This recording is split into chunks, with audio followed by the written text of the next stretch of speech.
the weekend's edition of today's sports.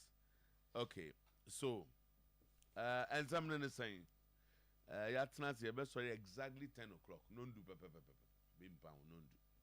Nah, yeah, sorry. Then we make way for Sports Heroes. No, it's on Oyerepa TV, not Oyerepa Radio. Okay, dear Tieni. Bruno Fernandes, neither on the Oba News International Week, Baba. Say he's talking.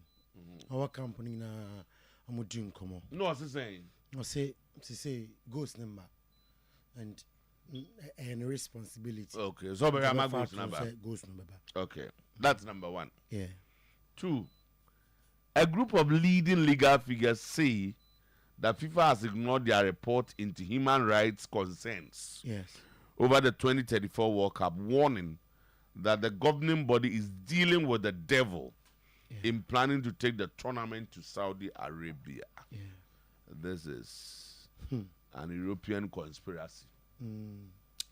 I'm just Oyerepa FM 100.7. It's problematic. Okay. Omaya FIFA semunyai. In fact, FIFA is bent on taking the thing to Saudi Arabia. More cash. Can't be Qatar for. But work about Qatar any abuses on human rights. Okay, so Julian Nagelsmann say his former side, Red Bull, their pass on Makofa jogging club, saying the ambition was an outstanding coup d'etat. Yeah. A man for Ketekye jogging club. I say a win-win situation. But say on Gazo coach, There be on coach. Okay. Then FIFA urged to put more human rights scrutiny into it's the same thing. We and one Trent Alexander-Arnold agrees Real Madrid deal according to reports. Yeah, that's the report. Their report. Report is just say you cannot agree a deal now. It's illegal. The most season we are. Alexander-Arnold new contract with Liverpool. But he cannot agree any deal. And report just say Nkomona. They cannot even talk to him now. Oh, but say football. No, we are talking about the rules of the game. That's the report coming. But they can't agree a deal. They can't. It's not allowed. Boss, report just say, "Ewo sumasino." Boy, na say yes to Madrid. At the Madrid, this sumasino. Oh, say, no, Real Madrid is gaining notoriety for Saudi, which is Mfatawon. This is a big football club. Football is the man. Sanom ye Mbappe, sir. On say we are sitting. On say Mbappe, happy and Sembia ni Mbappe. And Maribel take your problem when whoever goes. And they say good business from Fiorentino Pires. And go for players now. Somebody should talk to Real Madrid. Say Obi player because you are Real Madrid. This is football. Also, tell until your baby Obenya. What are you talking Madrid song until your person what are you talking about? Yeah, come football, and there's also one you can do whatever. Suddenly Real Madrid pesa. Obi play better. There's no one free. Boss, Matthias, you see, they are changing the dynamics of football business. You know, Obi play Ambeya, Real Madrid inti. Mobeya with the train Makofano. And yet, it's very bad. Matthias, very bad. And I'm asking now. And yet, they're what? You can go ahead. I'm so sign general, you know, so defender. Munyambo center back there. We defender do us. We don't care. But do the neat business, the clean business. That's what we are talking about. Say Real Madrid. At least most players want to play for Real Madrid. Yeah, any problem. But go for players and say we're almost trend of signings. Almost that wa men no for free. That we just ana football. No, apart from that, football we na business na moye. We nya kakra. No diamba. We nya kakra no also because player bia went through some development and no turn no baby. We da move find free some Real Madrid. The player na ba was international series ma me nkote baby na go training. Me hu so. Player was and the sana tie wo so ho. Mora Melusu. Osimhen may still leave the club in January. God didn't want it. Samu Omuradion. Nyame Tinawan ko Chelsea. Oko FC Porto. Okay, Ben Schuster say. Okay, Mekai coach will. Was say it will take time and adjustment from the whole team before Kylian Mbappe reaches his best form. Sanity. You might dear Kososo. Kofi fan grow for the free. Sa omoba abe former coach na ka no. Ben Schuster coach the one train nice guy be. Or say say hwia hu so no. Na me Ben Schuster. That me Ben Schuster. Enyo wa na go ahead. Solo Jaisa. Oh level now. Sunti no ko training ka. Ene Emmanuel Ugarte mu dia ko ma se. Ene Ugarte boss that's my can say Ben Schuster nka so asa. Ben Schuster nka so asa. Ben Schuster nka so asa. And as a Ben Schuster man of Peonyesa. Ene de Martin Odegaard mamu. Number Martin Odegaard ne mamu. Na je wa Martin Odegaard mamu. No coming Casaria. Out of order. Ma Zabi de oye de senye anope de opso Madrid. Boss. Cheche bro fias mami. Former Real Madrid coach Ben Schuster has insisted. No, insist. It will be insisting. It will take time and adjustments. Time. Unyamre. And we'll be able to push. Yes. From the whole team. I say we did. I say boss we no. If you assume movie call you need time to adjust. Also from the whole team. Also 2 nijire. Also 3 nijire. 4 no pay baby quarter. Also who the other never born 9. The other never 11. Who brought one and buy you? And I me say ade we dey normal. Then you fear be buy. Never hear time comes and adjust. I say 15 no for.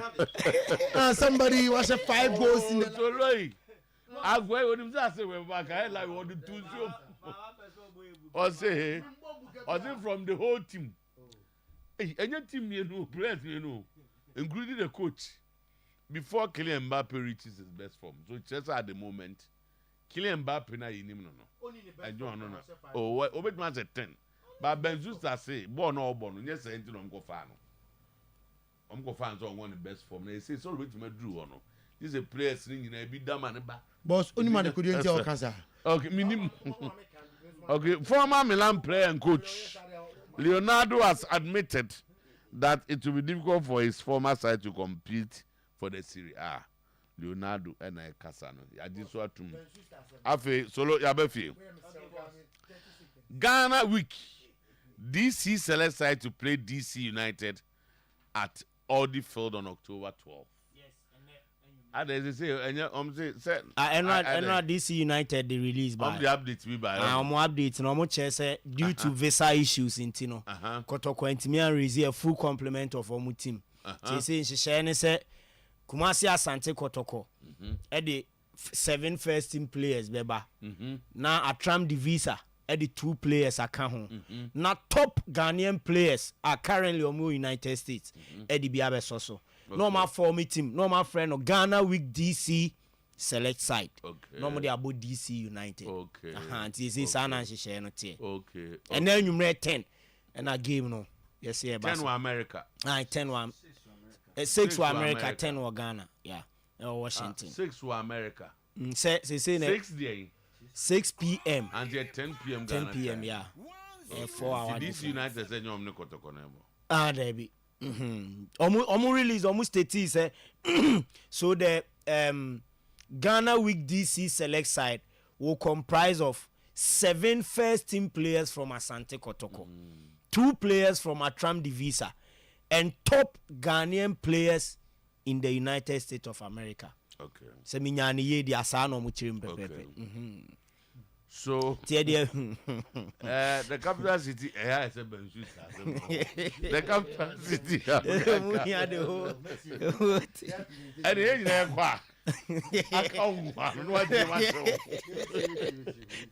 Head coach of Sudan, James Kwesi Appiah kasa papa Kwesi Appiah say draw no mbebo ha no e ni gisem chese di nyame aye kra de enu nwa bro na nti ase na ho no obeko akọ Ghana and all this was yesterday Sudan played against Ghana. It was a difficult game, but we managed to fight to get a draw. We managed.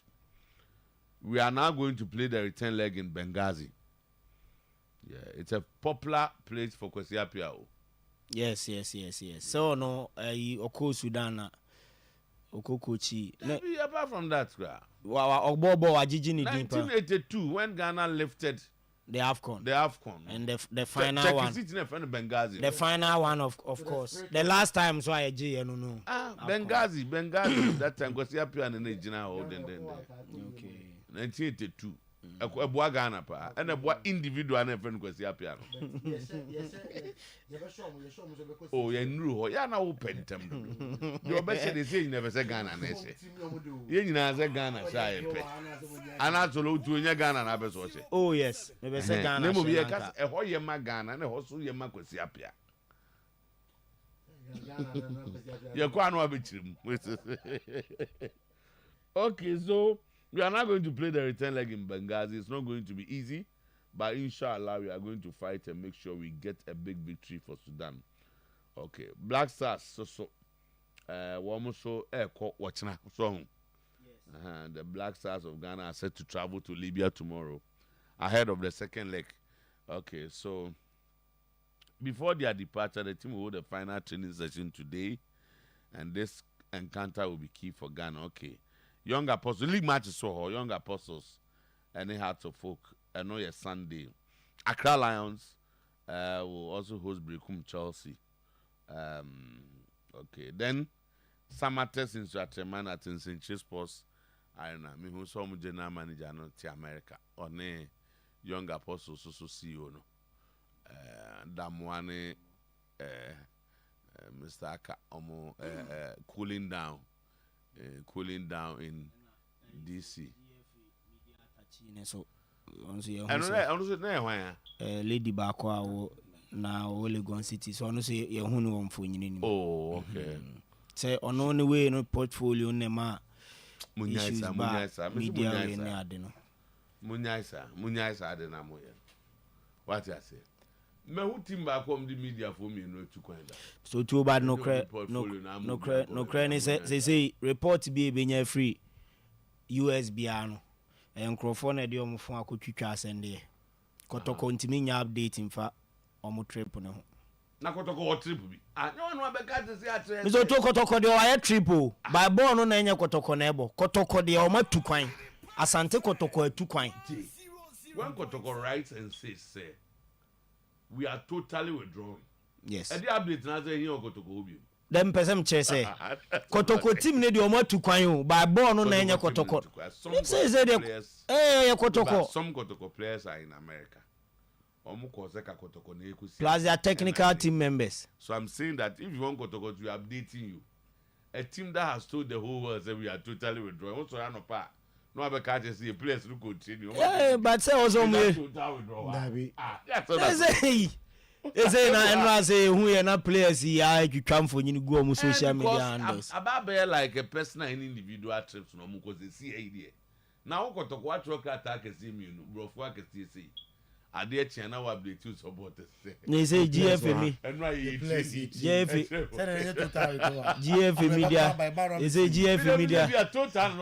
They say GF media atachi ono koye. Juma be no koye ma team. Was it total withdrawal and now update? But still Kotoko players oh. Mr. To say Nkrofo asase raise concern. Say Kotoko dey 7 players. Ama select side no. In case of any injury, who should be held responsible? But where the fan says, "Oh, Bobo no pra." Arsenal na ebe no national assignment. Na official. And no. England tro krata de bre Arsenal and Arsenal release no players no go blast some go pra no ni mo ma here omo but me say I know your official assignment but where they say your official be mo when your official no what is the difference there na your official Kotoko play Kotoko team na players no mo ko ba ma DC select side Kotoko akọ complaints on players David na anope hu zengrofo bi so church we go but let me say for instance personally I have people I almost feel say oh we are disappointed in you but it's with this Kotoko issue but I take myself to once I have conviction me point say baba assembly ni Kotoko were planning to go and play football in the US any team na say your Chelsea ni Arsenal no kra omo go America no ball. Yes. So team bi abenya any invitation to go and play in America, you be excited. Yes. Nya Kotoko. Ubi a Chelsea, Manchester, ubi a ono moko. So if you have an invitation to go and play football there, when inje? What budget? Organizers they don't control visa. And they fulfill their part of the bargain. The tickets aba. Mo koyi omo mamo na abontin, omo nyi bia asem na ato omo no omo se visa no. Ebi enya Kotoko say okay yentimi compromise a position yen as a football club there we will not submit our brand by a place no na mo hwe omo kama security ni ade mbe some do ombobo bia we give you more kwanse mutimi use omo then an go for amana akwa so bi some a bin see that be and you follow the discuss like when you are not in people's shoes obi a tin just a Entika Kotoko can't organize no America so you play 7 kwa mo. Imagine this position. No kwa he no moda. Kotoko paying for hotel bills. Debbie. So then na se Kotoko so take his position na say nka enye hu so sa. Position there. Say my players in mo no. And I've said that for that you see you enter in business you build friendship. Okay, sure. Relationship. No. And maybe for the relationship need a and rapport say, you have with people. Good care of them for us. And just imagine 7 players here America. And no munya visa and yes mamunko. You play the next league game. What will be the effect on the players? Our players will go to America, see mamumo mun saimra. So when you are not in the position of those managing affairs, OTH say they are fool. But if you have been in the shoes of management before, you realize that some of these things, and one say, yeah, they be an abona 7 years. In the Saudi brand, they are withdraw. But you cannot tell those there, they are taking care of them. Omo take a player, the only experience will be na ya great Tihana. When you experience to be in America, for these few days, I was about minimum confidence.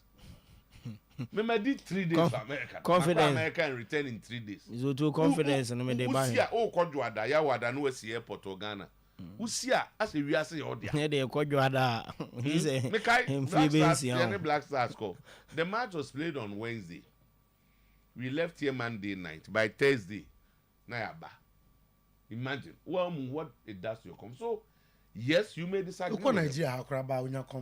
You may disagree with them.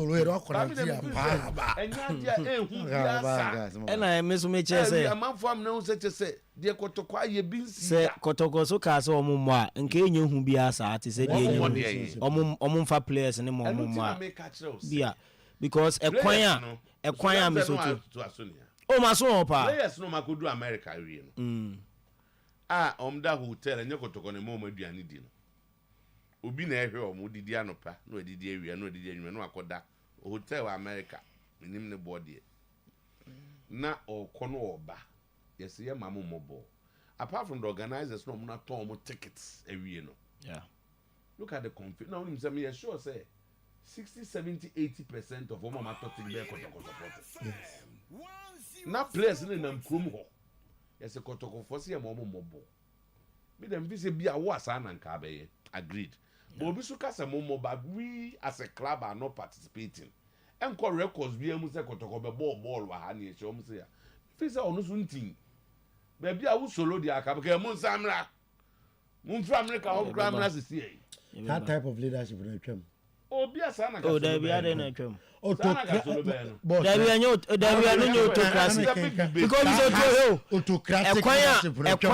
it's me personally say nke ye de saa ense nkomo aye di nyina to nsane ani na ye hwe kwan the American embassy treaty kotokwa.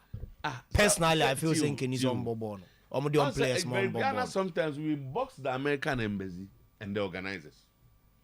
But we the organizers in the crowd, they need to me. We more the embassy in there. Okay, maybe if you withdraw from this game, what does it do to American embassy? I say, but it is a protester. That's our conversation. We you know, it was a protester. Say American embassy in protest. The Kotoko. American embassy. Kotoko. Hey, now the way I'm more Kotoko it is the American embassy. Just a players come big and into my visa. Kotoko players. Is so true. They refuse visas. Oh yes. Bigger people than Kotoko players. But this is Kotoko. Kotoko players. This is Kotoko. The fact that you are Kotoko players. So to Ghana have institutions here, you be Bakumi Numiensa, Kotoko Bebembi. Populist position. That means to no crow. American embassy has never refused Kotoko any visa. They have refused individuals within Kotoko visa. Who are going to the embassy in the name of Asante Kotoko. Now so the Obidi embassy here. Me Kotoko player. Probably you don't know. You be a Unimuntra. Oman treaty honestly. MPs, members of parliament. Omo refuse omo visa and say ask MPs. That's not okay. Obe so oba mikro me say me ma house o ye Kotoko play oba mikro. Enti yenye embassy nto nche. Name for organizers in Sinche. It's not the best situation. It's not the best. But so office obi so obeka say munyai bomra no. Of course, my argument say you can say come kokra in the first place. No mo ka say other business no ma yin tu kwan kra. And we say nkoma nkwa nke kabo bia nim for organizers. So ebia they have more tickets. They have sent the tickets. You were hoping to get it. You were hoping to get the visa. And see, the obia be but I mean them feel some create a problem can see be like if people are dealing with them. Nana, I say. Nana Pinka say. No, people should respect too. Goma to take a cry. I am mad about when they say, why do you take a cry and hope? Wait, they say nothing. News in an of by and not discuss it off air. No, I'm saying Guinea ground so. A moody here. They by near discuss it off air and Sana Sudan for. A Guinea ground. My home baby, but we know Nipane ma inside. I'm Sudan for. Yes, and Omo HSA. CCTV cameras are capture na car be a pickers are 2 players you know, from Omu base. Ebi Omu kwa Germany but Omu my back and there it could be. But you see, once they say Mizoto say your target Africans. Well, I would me find say Ghanaian and say you too quiet you tell Johnny. Ti once a BB kit to every base you know. Say genuine cross any panic ko any BB wa bontia. Oh na make us say narrative no. We will follow up. They will come because as a Guinea grounds kakra me the same run am because we catch them. Yeah. Timber na me catch them so Sudan for me no they are nowhere to be found. And some so ba sabia na no kakra bi wo. So we will follow up and then but if you travel the team na free camper at any point in time no okra. Yes. 2 your passports are not with you. Oh yes. Aka is experienced enough. That's why I always need an experienced person to lead the delegation. Sure. And you know, you keep all their passports. Now, one monitor or more. No car should be able to come and pick the players like that. And it's a BBC or what? You ever call this? I don't know some governor Kasa. We will ask them. We will ask the whether said no creepy woman on this show. Yeah. So what I say. Okay. Lawyer. It's 7 o'clock. You will follow up. You can assure them. They will come. Okay. Smart is a young boy promising style. But America. Why sounds so young? All the foreigners almost all of them had visits. Oh yes, yes. So more travel experience. Oh share or more because of the national team. Obia crowd. Who they young question? Some of us are Ben sister, young boy, now Ben Japan. sister, no. Baba, why not do Mundi? And all started. Ben sister say. All started so never. Na say Mr. T. A young question. Ben sister, dear Mo. Ben sister, Baba, a dear for travel. I have for travel. Oh, first, sorry, Ben sister. Okay.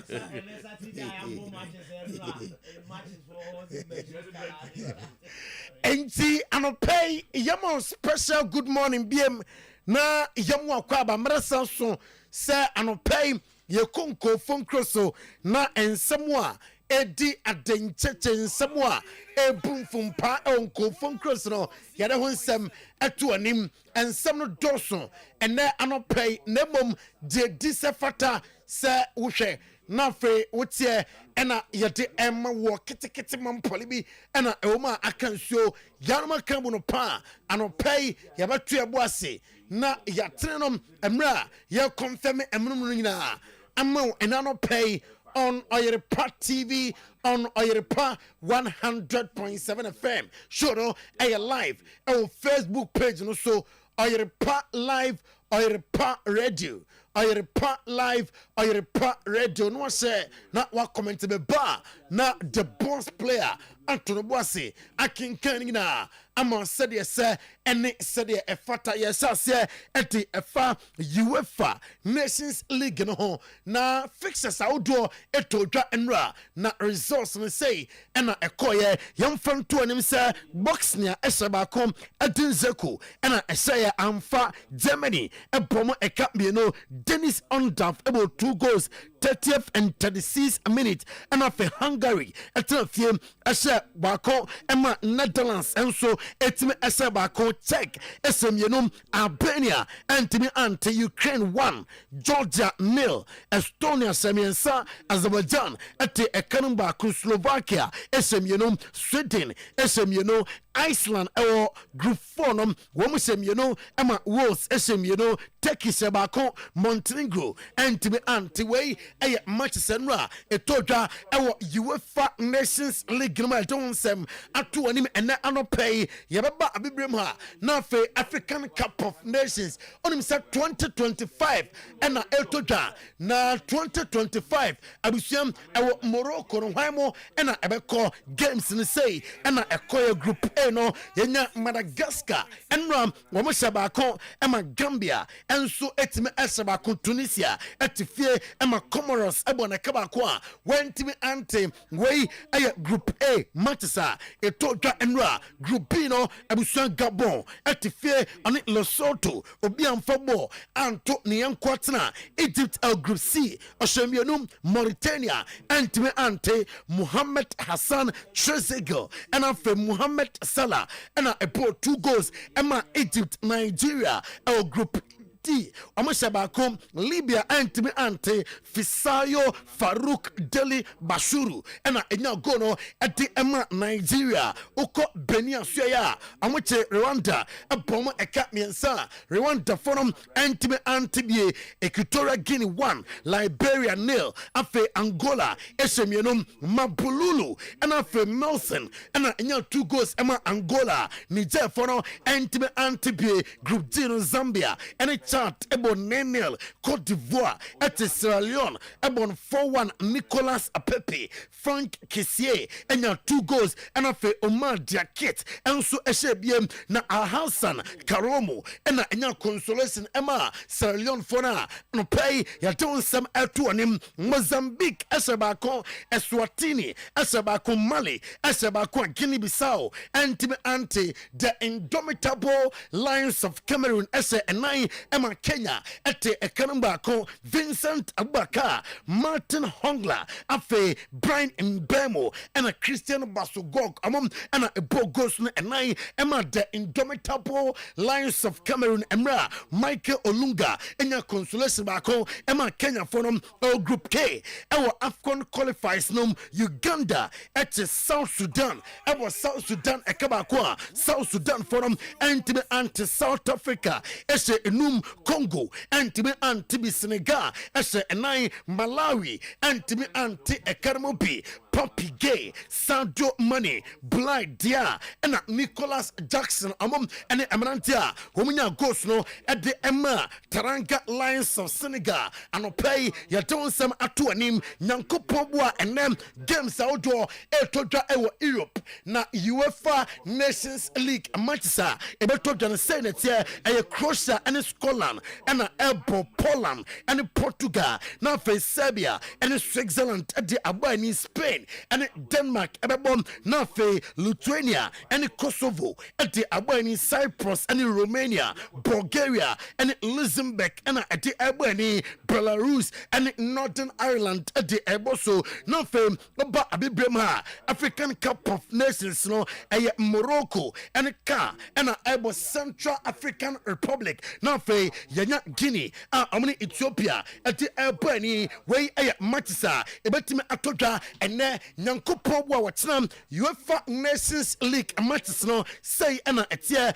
Finland and England, Ebo, Greece and the Republic of Ireland, at the Babani, now for Malta and Moldova, at the Aboso Kazakhstan and Slovenia, at the Aboso Austria and Norway, and Ebo Okom, Armenia, Suya, North Macedonia, and at the Albany Fire Island, and Latvia, Liechtenstein and Gibraltar, now Oba Afkonua qualifies no Burundi and Burkina Faso, at the Aboso Eda Echnam, way a match Saudua, Abusia Ebetoja, Yatonsem, Atu Anim, and Anopay. Now, Yamrana for international newsroom, and Twaso M1 pay, na Garilinka, and Ekasa, Afa Kopama, ho, Ninsamina, and Sa Kopama, Nukranian Lee Kansley, Mwa, a Sansa Babia, Nano Altini Jaya, and Ra, not only Greece Abonofisam, for ye.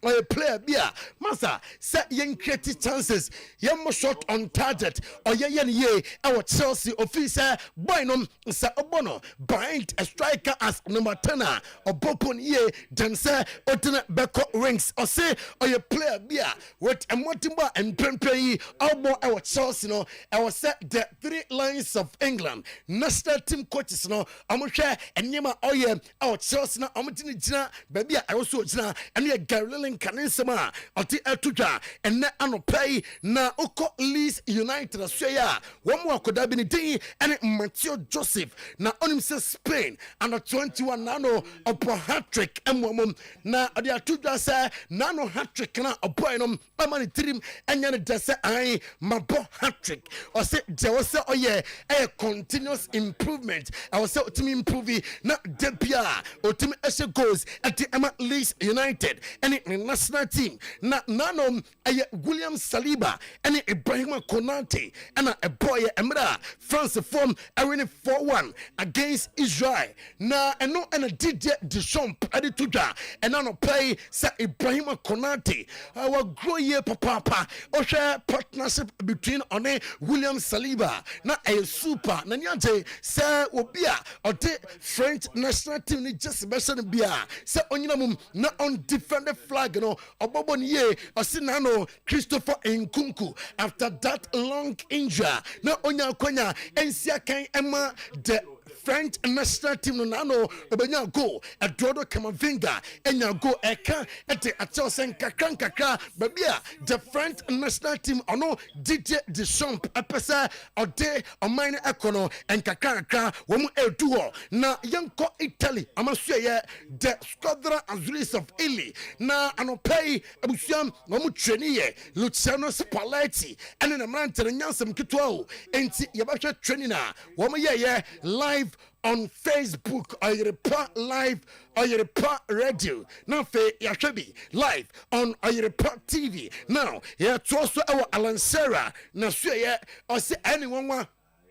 Sir England, Yanya Hurricane, not Hurricane Apra, Sir Hurricane Coco Pra, officer, the best player. I was started Ole Watkins on Kong experiment beer, a tuba beer, while Jenny said, oh, Jude Bellingham as number 9, any year, or one Kisankasa on one player, no, and there also, yeah, and it's with the absence of out and out striker, out and out striker, that is Ole Watkins, and all, Alan Sarah, and nsema ɔde ɛtodwa mame nkɔ Spain left back Makukulea na soye ase after say ɔboa Spanish national team na ɔmo ɛkɔ kɔmɔnim akɔte Euro 2024 no ase ɔba England say amanfo target no say Motimba ɔboye ɛma the Spanish national team na ɔsan return to Chelsea Motimbo no ɛkɔ so ɔno ade a obelieve continuous improvement ɔno ɔtwa nim so betim I improve na fe nema kɔ ye ade amanom na a group of leading legal figures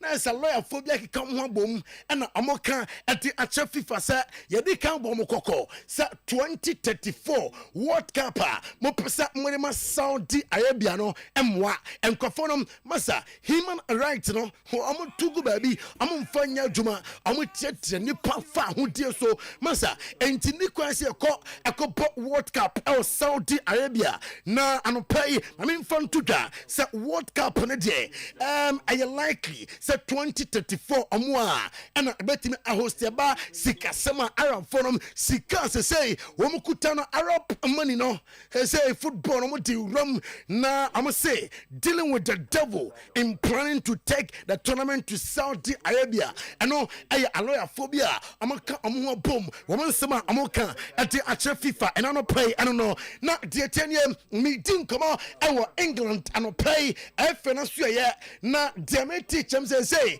Jidie pa our Lee Castle muno abafem enti se Jidie on Lee Castle num abafem a woma shase and Thomas Tuchel former Bayern Munich former Chelsea am coach in 18 come on say Thomas Tuchel no amram na amaya juma emfa the three lions of England former Arsenal striker Ian Wright and a2 Tottenham Spurs manager and Postecoglou for I say openi adia wasa we and say Mikel Damsgaard no bona opposite Siama Brentford no we believe say ultimate can Tottenham Spurs Medford noa ebeboa okọ national team Damsgaard ebobon ye entibea enkafano bra na amajam finfio emwa ema Tottenham Spurs enkanko entibe enkonfanko nanim na Liverpool kono Bradley Demeti James Northern Ireland and Belarus no abusuam sa game no anom ana ebetime a captain na fe otwa nim say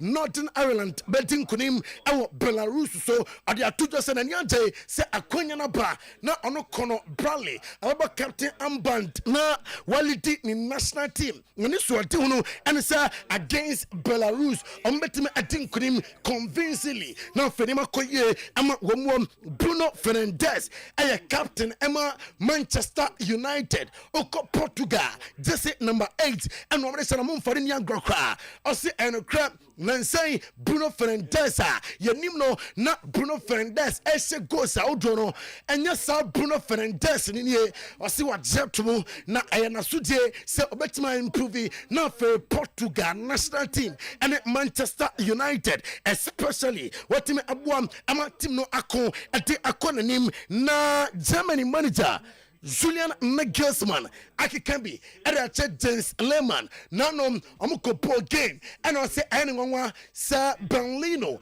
and Anna go post num Diamond Shaft of Germany Julian Nagelsmann the two so we a legend e do a Beyonce okay and sample and what me akasa ono ne mranten na wakam printi sa office bimotimbo aswani e training grounds bona okopono ne philosophy ni niema opesa oye sa player no fit into the system and why not say on you sa player no enti James Lehmann say okasa oye legend respect to her emano eya anche ho and sample na watimi akasa ono edison sam no aba enano pay oko Spanish national team no akoda bi ne din ane Paul Kubansi oye FC Barcelona defender I say nipo bako ena pese oye te say ono na ebusa ne say e player bay ena pese o that bia he boni dia na e do toto no ena say Carlos Puyol former captain Emma FC Barcelona anom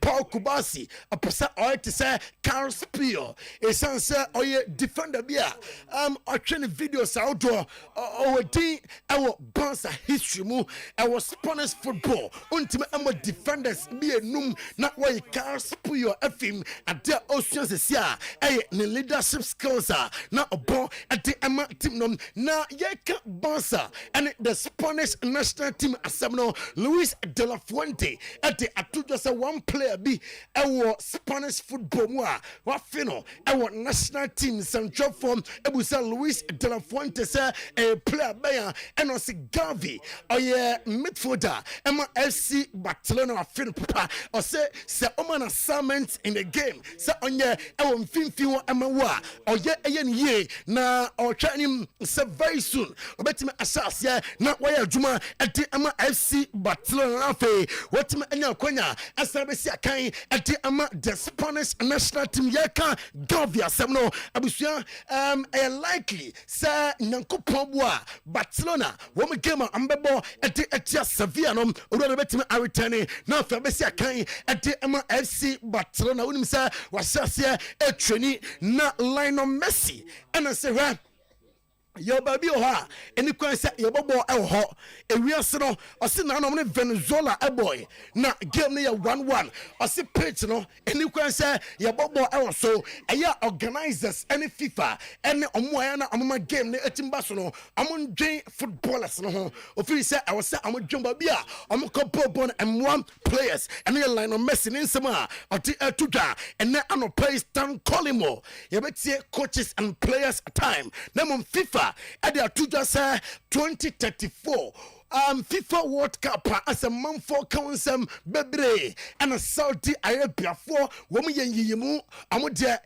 nipa fa hude wa amu twetwene o se sansem na a man for kanina Gianni Infantino FIFA president o se ombetime host World Cup no a host ye na young Stan Collimo na so ye o se Lee Kansley officer ombepamo no ontimi nye England adwuma no na no kra line up no de by ne chese adwuma no ontimi enye yenti Stan Collimo have concluded with he's not going to get the job is that England as a national football team cannot afford naivety moving forward. We've got to have people that know what they're doing, that are going to take a group of very good young players by and large and try and take them to the latter stages or win a major tournament. And for me today, you know, when I came on a couple of months ago, I was very positive about Lee Carsley, about his coaching.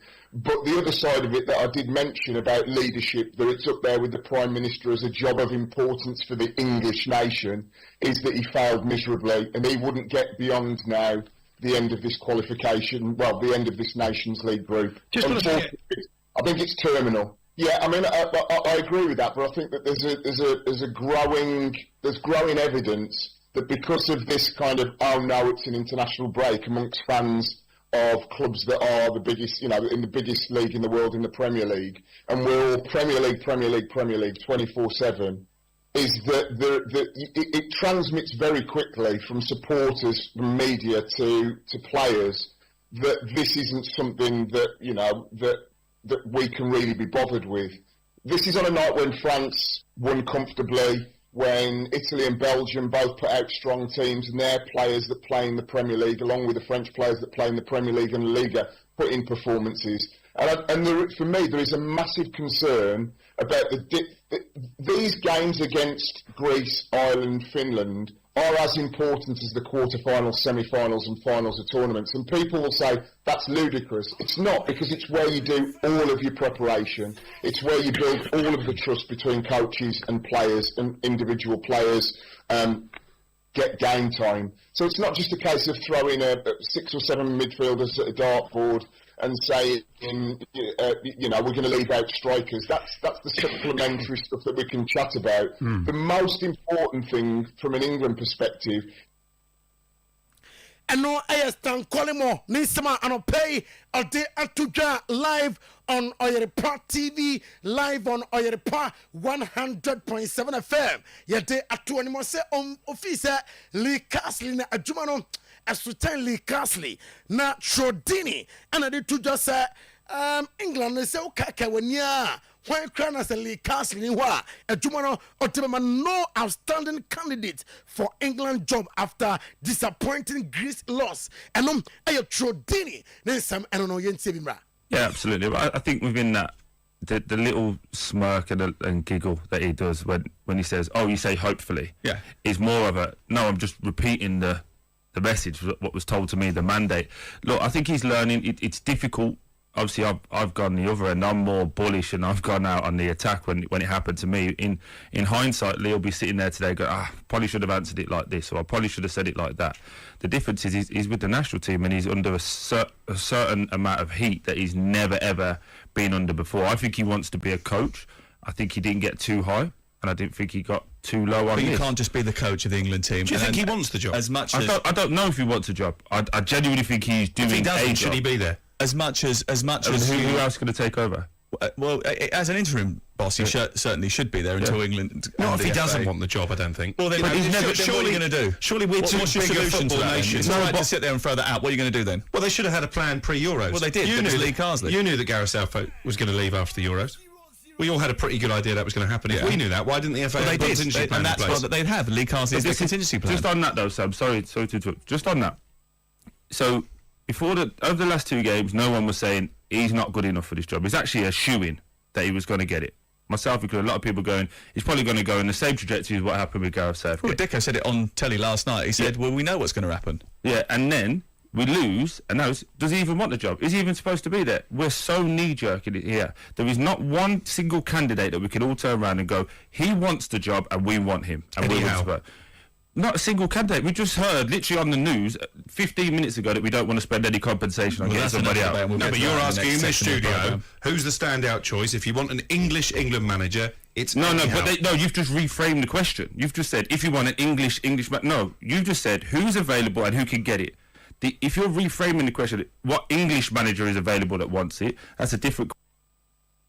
ɛno ɛyɛ trodini ne nsɛm a anɔpɛi ɔde ɛtodwa yɛbɛfi international stories nom na afei yɛde nkɔmmɔ ɛwɔ clubs na so yɛbɛhyɛ aseɛ ɛde afi England na anɔpɛi per reporter mensa ɛkanye nano meeting timi kɔ so the likes of Santiago Solari ɛne Don Carlo Ancelotti ɛkɔkɔ hyia ɛma mbɛka kyerɛw sɛ Don Carlo Ancelotti ɛne Santiago Solari ɛna afɛ mpanimfo a wɔn yɛ meeting nyinaa gye atom sɛ Real Madrid ɛbɛhia sɛ ɔmbɛtumi assign players mprɛmprɛ yi ntɛm de asɛm no ɛkɔtɔ Fiorentino Perez anim na ano mɛka kyerɛw na deɛ meti anɔpɛi ɛkyɛm sɛ Madrid ɛwɔ esumase no ɔmadi nkɔmɔ wɔn ɛne Trent Alexander-Arnold ɛdi nkɔmɔ ama Trent Alexander-Arnold ɛdi ne West ama Madrid sɛ masa contract no mɛyɛ stente mɛyɛ adwuma ɛdi ama Madrid nti mu ntwɛn na minwie season no ɛno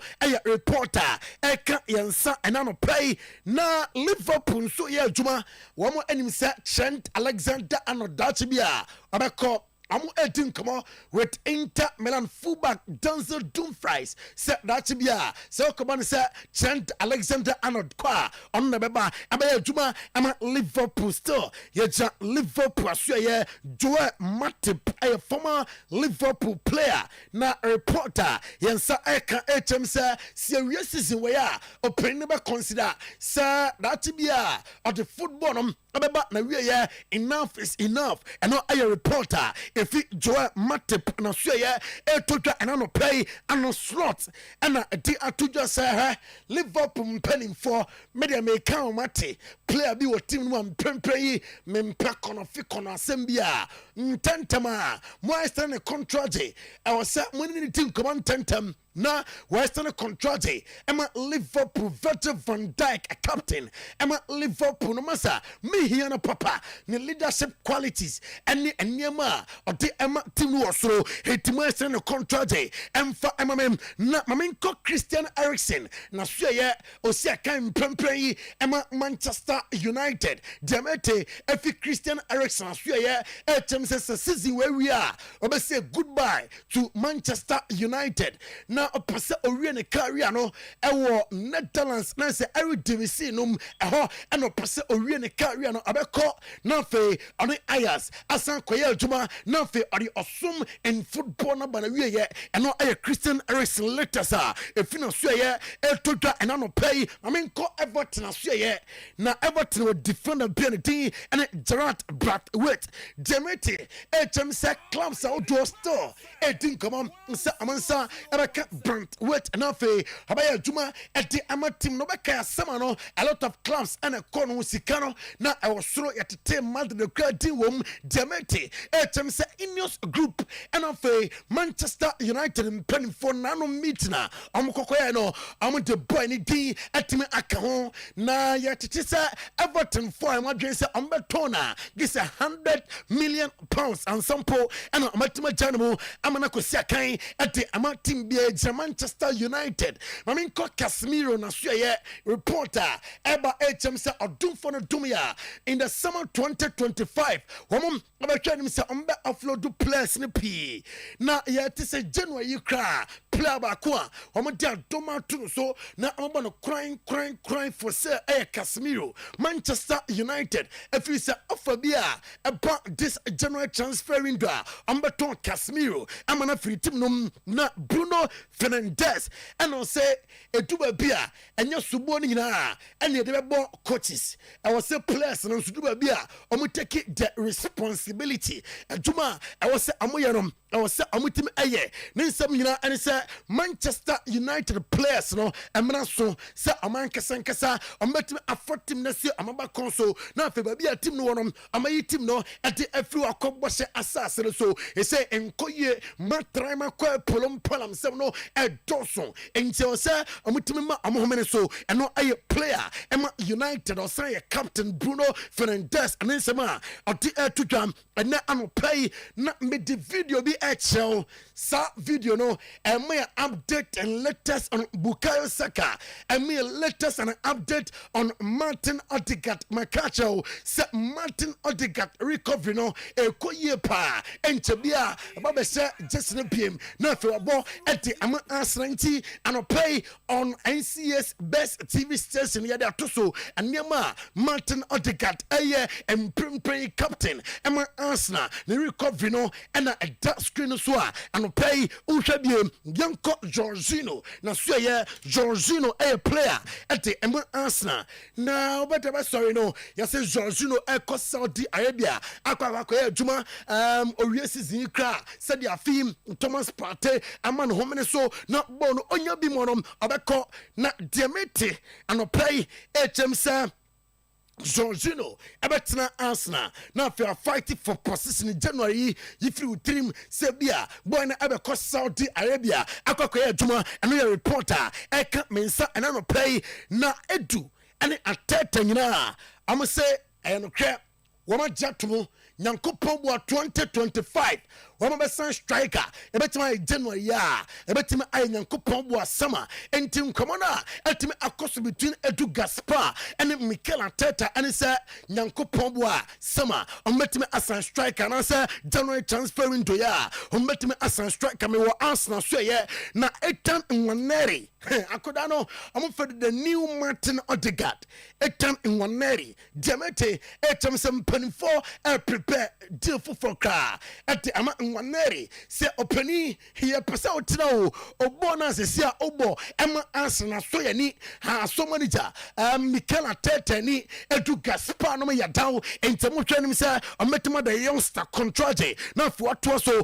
aya adwuma amatim ne Calvin Phillips team come on na Calvin Phillips and Musa say manager be pa and officer what wow in football or say anya Pep Guardiola that be one of the on counter anya Gary Southgate on counter na opebia one Calvin Phillips what one pa and Marcelo Bielsa what one papa or see the career mu open manager Oma yehu Calvin Phillips Marcelo Bielsa ona ema yehu ono Calvin Phillips Manchester City abusuande etienie Oma catch up Pep Guardiola say yeah Manchester City for there ye pesa Pep Guardiola otna na fe ye no nyina adwuma na yɛtumi di nkuru outdoor baabi a yɛpɛ sɛ club no ɛkɔ no yɛpɛ sɛ no na ɛkɔ na yɛsɛ onyamfa no west ɛma Manchester City for catcher ne sɛ yɛyɛ Moses Nyankoto January no pani ɔbɛkɔ a ma yɛhu ɔbɛtena City nso a ma yɛhu ɛne yɛ reporter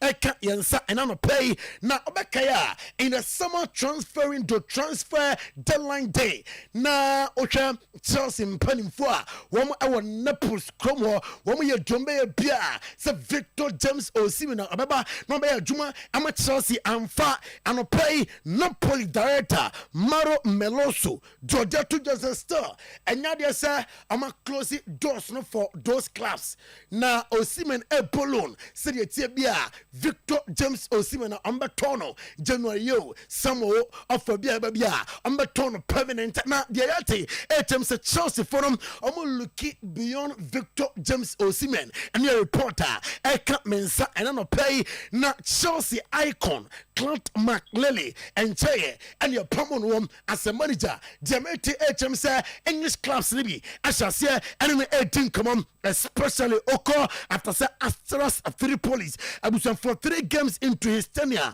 and Amutana Kwai Real Madrid midfielder on a Cardiff City 18 come on Clint McLeary on a Cardiff City 18 come on and after international break a story in the bar say your manager Emma Cardiff City and your reporter I can't mensa and I don't pay now player of the month of September our English Premier League Akoi Emma Cole Palmer and a Cole Palmer say Uti Awas Bisaya and Diana Adiba a challenge a sam ultimate approving man for say we a good player and Yana sa personal anaway a bar and money trim anyana day and dear Yamano and some motivated Amano I am more Wakasa and for Enzo Maresca or say or your good manager Chelsea and Enzo Maresca and City adding Chebono now one of assistant to Pep Guardiola na or see or your player beer yana or believe coaches now your philosophy no me say I'm a person about me ball and to say a player Ujema, but according to them, me no, and see, I know are you happy with Enzo Maresca and the Ansama, Urana Eti Etuta, and I know play Samuel Omoro John. Na Samuel Omoro John, when we say a cartoon, Nanka or say at the Chelsea image right on 70 man kitibinti Samuel Omoro John, and to me answer, I'm Chelsea, nay, Aya Juma, our stand do Jagao, Emma FC Porto. Now, are there two just a nyame? And I intervene here, say on Sekai, and for a much chance was on Nababuno, and dear Bessibia, it's a good or bad officer, and your trading Punyan Copono, and Amana Essie, and Marason of Bessakai, at the Amachos and Druye, Chelsea Moises Casedo, before the Butoza. Na kwana fi was starting ye masem finfi and your budoza jumano or ye pa opia or the back count back call now or the two just a Chelsea as started season ye and now there's a Amoje trophy beer home in Prempre manager na catch them said they are building a fearsome side, a team to beat and it is our process now and Omugusua Woma Ayan Juma now are you happy say a film and you echo ye at the Amanosu environment Chelsea a big club at the Premier League club at the Champions League our history be brave yenya Michel Balakamo amasi kai Michael Essienom Essiekan at the amateurs ni process na obo our Chelsea legends P and a ball are selling into by Dubai beer na adaptation be slow kakra still Ogusua Osua there and we Moises Casedo Ninsaba or the Etudam and no play na race James or your Chelsea player or started training na Chelsea when say right back or the only problem cry it's some malo gusto with the absence of race James no ababon ye and was in the recovery na koye na or believe say after international break cry say Enzo Maresca a person on race James amani si akanya are you ready and then some I feel race James captain Emma Chelsea na so ye etuda and no play tie Mihailo Mudryk me tisa Chelsea for them I am a dresser of a cologne Mihailo Mudrik as a chance be a was a planning of Biawanya answers a say plus no what Chelsea no a birthday say playing time and Sabeka and the Chelsea planet say Amateur Cologne and your reporter Eba and on player on Oyerepa TV on Oyerepa 100.7 FM. You're telling now and down nano pay show near live our Facebook page and also Oyerepa Live Oyerepa Radio on Facebook, Oyerepa Live, Oyerepa Radio on Facebook also.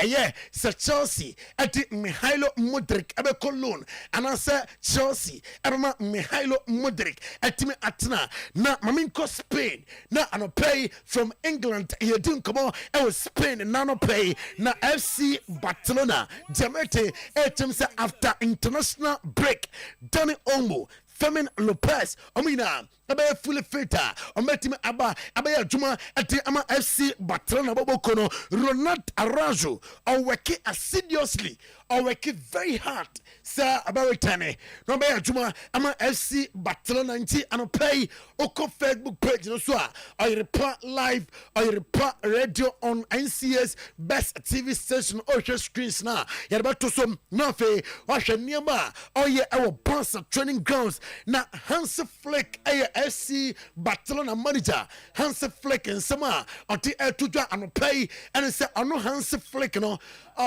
prepare no ho say chin I was say Gav you know me want ba no abaya juma at the Emma Bossa obe take time and kakra medical team no I catch and said, yeah, Gavi, ebetime abo games at the Ama Barcelona and Afe, Mama Gavi, etime Ayajuma at the Amatil Ronald Koeman, and I did a photo, Emma FC Barcelona said, what didn't come out with Frank de Jong, na boy, still, and now they say, oh, you're full of faith. I'm going to take a car and for Emma Bright and your reporter. If it Ronald Koeman, I swear, yeah, Etoja and on play, na Bansa head coach Hans Flick, and I can at the Acha Bansa penning for say on Tiasia da, say Rafinha no, woman to me Antono, or your player Massa, or Hiano, Afi, and Nima Koye at the Amaninti, on Manin Kobe Beer.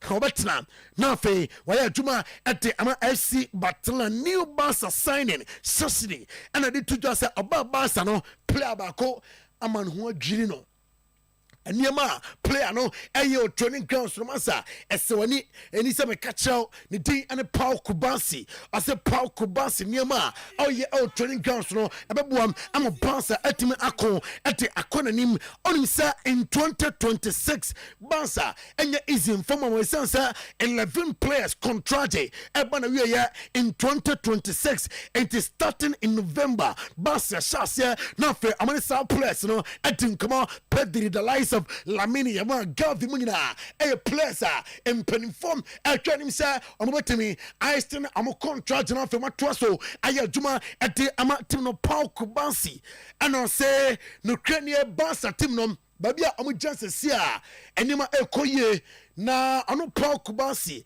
amu mu team anya mu dese Barca ya really games outdoor into team na ye sister I say amu fighting hard on the likes of Atletico de Madrid nom Real Madrid nom and I pray for the La Liga into say amu team improve more former Real Madrid boss Ben Schuster ni semni I say e be take time kakra ni kwan say amam for mom yam sure mo e take time and after the whole team I was say am kabom na ansampo and na Kylian Mbappe anya the best level no said you see him Kylian Mbappe no near hunisa Mbappe a winger and eneno Yabona as force number 9 and it's a team na amwa Mbappe I better take him re it sounds so be a winger not number as number 9 na obo as number 9 there obe here time and some points up position or when ye plus no so abeboa ama wotime akon ete akora name former Madrid coach Ben Schuster nsem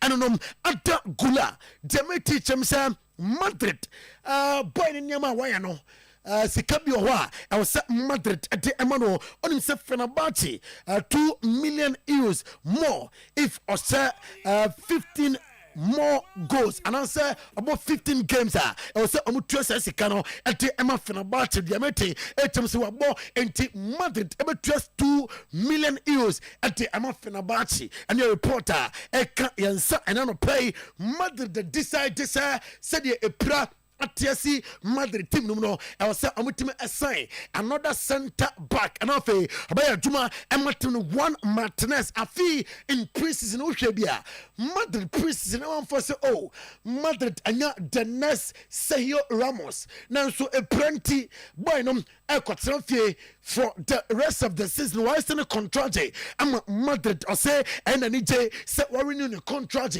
with Real Madrid official a plenty and cafe Befa at the ama ono one Martinez and then edge one afa ababa stronger now for babuam ama Madrid etime akonanim oko Luka Modric still playing for the national team and the club and in central for ebusan say look a dear pa and then a motivate you Emma Obo at this age and as first of all the love for football for me playing for the national team is special great honor it keeps me motivated and pushes me forward and I look at Modric and then some no I say ono odo football na Obama and the national team officer ayana aya just from kokra aye anhoho say debia was a Croatia national team Jesse now Osia kan and you look at Nsema or the Tuja and on play and some job for Ebusa look at Madrid say afi as a near my head down fire Emma Madrid na killing in Mbappe say and I see you know what team no see oh now about training grounds said Mbappe and the relationship with the players and Tiano and also Rodrigo Vinicius Junior also Jude Bellingham now Mbappe debut with Japan so Come say Madrid team no afi trophy beer last year. I'm team different and man you now play also 5 goals a day in the league and fire crane and you fall better more. I'm a Real Madrid and and some Luka Modric and ya tuja afa Kylian Mbappe who ya telling na and nano play you be Spain na fe ya ba Italy na ya din come on and nano play our Italy former Milan player and the coach Leonardo and I did to just say a film no crack. I'm at a lot of signings there. Now to say I'm just good there to the DM on Jinti Safi AC Milan. Ebetima just good there to no one player beer AC Milan assign no about Milan Papa a player bay and I say Alvaro Morata AC Milan assign no a lot and I did Ebema AC Milan oye experienced player oye traveler well come baby be and experience BROB and no I'm a name I'm a team Milan screening Demete etem said that to be so former Inter defender no AC Milan consider na emano anyonwa Milan screening I'm trying him say abeba no be adwuma ade ama team na no aya reporter eka mensa and no paint born again you didn't come out for Milan screening ho ya real Leonardo nti ya de boy ne beto so no fe ato so ade afri ho Juventus onim say Johnson Bremer etime epra na Bremer epra no omo ye dombe bia say omo te another defender ebeba na be adwuma ate ama team no dem eti ano pay etem sem komodeno etime akonanim ye pa January the replacement ebeba ama na be adwuma etema Bianconeri very sansem no etu anim ano pay Mauricio Pochettino a United States of America coach na odi atu just say Ukraine Christian Pulisic and you say a man for friend of the American Maradona or believe sir our name P our name or your excellent player and me and some Mauricio Pochettino aka at afa Christian Pulisic one and pay you don't some atu name Lazio coach Marco Baroni and I say I don't know on Tusu Obia say Ebia the goalkeepers no way and aya number 1 way and aya number 2 or 2 goalkeepers or Joe Munadi and Christos Mendes Orginity and Ivan Poveda and also Orginity and Marco Baroni or say on Tusu say way at the league and away at the cup games and then Sima if you open us here and I pay Paulo Scaloni Milan president na Paulo Scaloni nsema oti etuja and say San Siro no odd artifact enti demoralization no I was say baso masa I was so yen sisi ho enti I was say mpempe ya omutim ye san sisi no and nsema Milan president Paulo Scaloni ati etujo pani utim na daw sisi no ufisa ebetma compete e Champions League num na fe asan compete ewo league num and I say okuta good team na ohwe team a ekuta Milana experience wom Christian Pulisic num afe obenya Alvaro Morata num a experience no omobi ono de office nkakra so plus sa it take time and some po and a plus no nima timi afa nima nyina be koye ate ama AC Milan eno yansema uru ano ate tuta enano player yetini nyina ama yamra Germany now for any komo kakra ewo Germany and I no play on Oyerepa live on Oyerepa Radio Facebook pages somebody are two anymore Oyerepa live Oyerepa Radio now Bayern Munich Paul Wagner I'm gonna 18 komo sa that bianom I'm the flooring weight ababa now for flooring weight abaya juma at the ama team no I'm what GD pa sa Paul Wagner and I say flooring weight I was say omina abaya juma ama team Jama Musiala abetra na Bayern Munich aya dombe bia sa Jama Musiala etra na for aya juma at the ama team no Thomas Tuchel demetini abusafo according to Build Democrat no I'm say English FA no they are in advanced talks with Thomas Tuchel. Say Ambra na Amaya Juma Emma the 3 Lions of England. Jama Musiala Saga the Etienne Max Ebel. And they are two just say Jama Musiala. Na ose the contract also o renewer o ko fa hwan na aba e no be ya adwuma tse Jama Musiala oya koda emprenprenema o te emati no amani so enti oya player amo pride no se de tie bia contract no oya buying fana kwa kuma to yam on best enti ama boy no João Couto oya player Emma Dortmund o say say a movie from baby call before fra it take time now I no do believe say e fa a time and here our Dortmund team num I say afi said the last year niema ko ye Emma Dortmund about UEFA Champions League final afi on we wonders our league num and afi Champions League num yamra France and afi yanim come our France and no pay na Lille president Olivier Letan and I confirm say League and club no amuni depth bias sia say womusika na aye asem dia mom na eka dokru wo no sa kan nyina amayi ete afiri ho na onim sem na sa Kaliafi ono ye president ama Paris Saint-Germain okodin come on onim say ECA Congress and on central for 18 come on and central for Kabusa na sa Kaliafi say nano na Kylian Mbappe atemoko court say moteneka na katwa bi o a aka muntuaye and on say ono na sa Kaliafi no onyo bia yana okasa edifa amanfo players ho Kylian Mbappe mprempren aye Real Madrid player on kasa emfanfa no na president wie no and odi to just say FIFA Club World Cup new format no ebi a audio club now see new format no emwa masa betima jabo and yet ten say FIFA Club World Cup no so bo ofi say masa format na emwa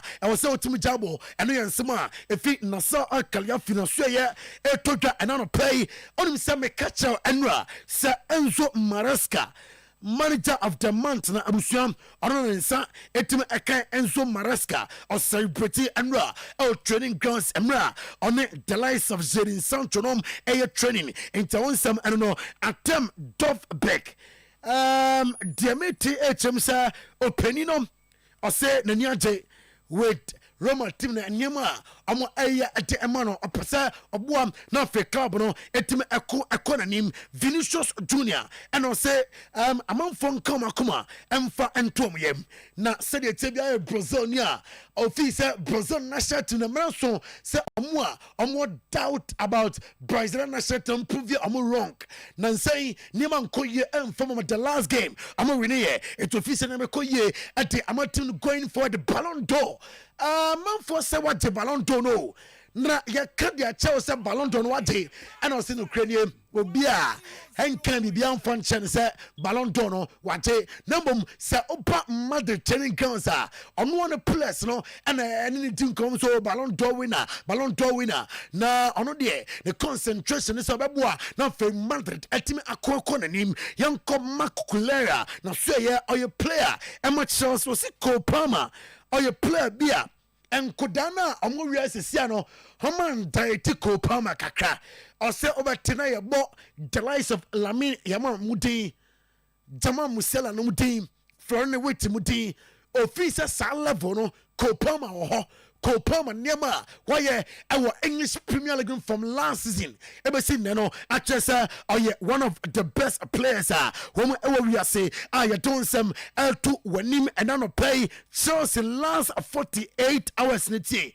Chelsea players a wɔn kɔ international duty no the last 48 hours wɔn players ne hyehyɛ goals o tie onim sɛ Nicholas Jackson ɔhyɛ ɛma Senegal na Mihailo Mudryk ɛhyɛ ɛma Ukraine Christopher Nkunku ɛhyɛ Cole Palmer ɛgye player of the month Enzo Maresca ɛgye manager of the month nti the last 48 hours Chelsea no masa asɛm dɛnko na ɔmote Nicholas Jackson ɛhyɛ Mihailo Mudryk ɛhyɛ Christopher Nkunku ɛhyɛ Cole Palmer ɛgye player of the month na Enzo Maresca ɛgye player of the month ɛno ɛyɛ nsɛm a ɔte ɛtodwa na abusua ukɔ nsɛm no mu a Jamal Musiala ɛna nsɛntwerɛfoɔ no ne di nkɔmmɔ amobusa sɛ Jamal Musiala mprɛmprɛ yi ɛyɛ Vinicius Junior anaasɛ ɛyɛ Lamine Yamal ɛna ɔsɛ right now Vinicius Junior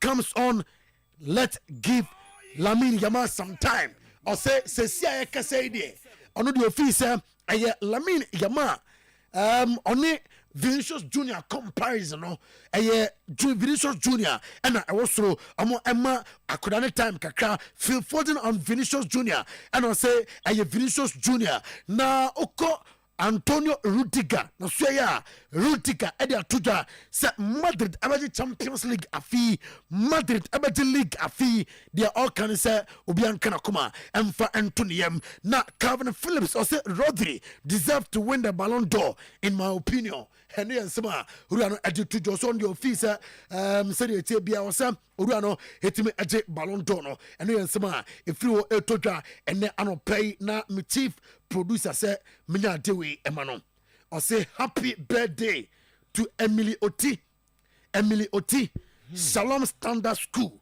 ahene makɔkɔbɛn ɛyɛ umame ɛne opapa Mr. and Mrs. Oti ɛna ɛma awoda pa na nyini na afei wɔne so ɔde ho nyinaa ɛmmerɛm ɛnɛ ɛyɛ director ne birthday na ɛsɛ Oyerepa TV Henry of Oyerepa TV PLB say happy birthday enti Henry director TV yama happy birthday Henry birthday enti yama happy birthday TV oh say director of production no oko MC ha obi o director oko gina so a lawyer gina ye lawyer ko o story no we there yama nko o time aso on the say juma no John director of TV MC minimum na me buta unimpa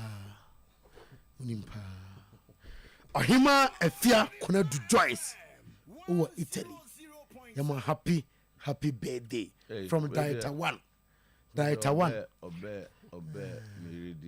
Director 1 Ohima Efia Konadu Joyce over Italy Director 1 yama happy birthday Ma Joyce say Joyce a friend Amakuru. Okay nti amane afia no na asesa wo. Oh okay. We wanted to buy. I need to buy. Solomon Carter.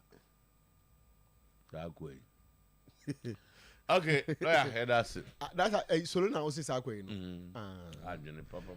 I say otaye no maybe. I didn't solo. Bafo, young boy. Later, me chiao. E chiao nti no. What you maybe that's one. Watch it, baby. Yeah, we just say my do a headlines. See any headline?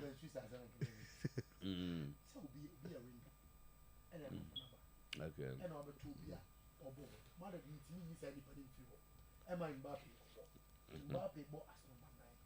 Oh, Cabra.